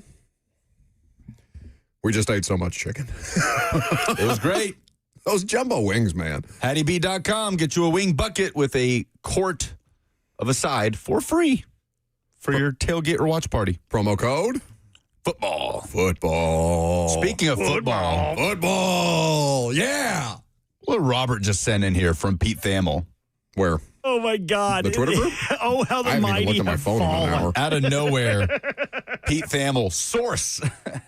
Jaden Rashada will be the starting quarterback for Sacramento State. They open with South Dakota State. Oh, Jaden Rashada. Jaden Rashada. The Jaden Rashada of the Florida NIL fiasco, who then was at Georgia. He was there last season. Was essentially the third stringer behind Gunnar Stockton and Carson Beck. How much money do you think he ended up making? I'm sorry to interrupt you. I have no idea. Like that man, Blaine, you want some chicken? Yeah, there's chicken right here. You want some Blaine, chicken, Yeah, come on. Some hot wings. Yeah, man. I just want one wing, I'm like, come on in here, big boy. Come on, get this chicken. That needs to be a drop. Yeah. Lucas, make sure you save I wiped it everybody down. some. Oh, yeah. You're good. No, we got plenty. He also wiped his entire wiped station down the down, Blaine, surface. so you don't punch him in the head when you walk in here because it's covered in hot chicken sauce or He walked out here powder. saying, "Ooh, Lucas is so nasty." I love that man so much. So much. Blaine and Zach coming up next. Looking forward to it. Yeah, well, because Blaine usually has food that Lucas and Robert grift off of, I feel like. Like, Blaine will come in here with a whole, spread of whatever it is or wherever it is that he and his lovely wife went out to dinner the night before. He's a man about town, Blaine Bishop. He'll give me like a Tupperware of leftovers. He'll just bring it for me sometimes. I love that you're thought of as his dog. He's like, "Yeah, can I get this to go for my?" Can I get a doggy bag for Lucas for my human? Blaine knows the best. Just the idea of Blaine saying Lucas is so nasty. I wish the mic was on. I wish I could pull it, and that be the drop we take away from this. God, so good. I wish there was reporting on Jaden Rashada and what he might or might not be making at Sacramento State. He doesn't have Jackson Slater to protect him. Yeah. Titans offensive lineman Jackson Slater, who is on the 53. All right, so you two are going to do Yazoo tomorrow? Yeah, that's right. Excited. Brett Kern, we are excited. Stoney Keeley will be hanging out. Oh, I'm going to miss having Stoney. I don't think I've been on the show. Has Stoney ever been on the show? No, because he has a real job. No. And Stoney Not like typically us. is not available to come on. We've asked him before, but he is going to be just hanging out at Yazoo. So he's going to, speaking to Jackson Slater, he is a Jackson Slater stan, as the kids say. Coach Mack, of course, college football. Oh, you two preview. aren't going to do anything. Nope. You're just going to sit there, drink beer, and let the guests do all the heavy That's lifting right. while I'm gone. And I'll tell you what Monday looks like. Ramon Foster, Ben Jones, Mike Bratton, a.k.a. SEC Mike.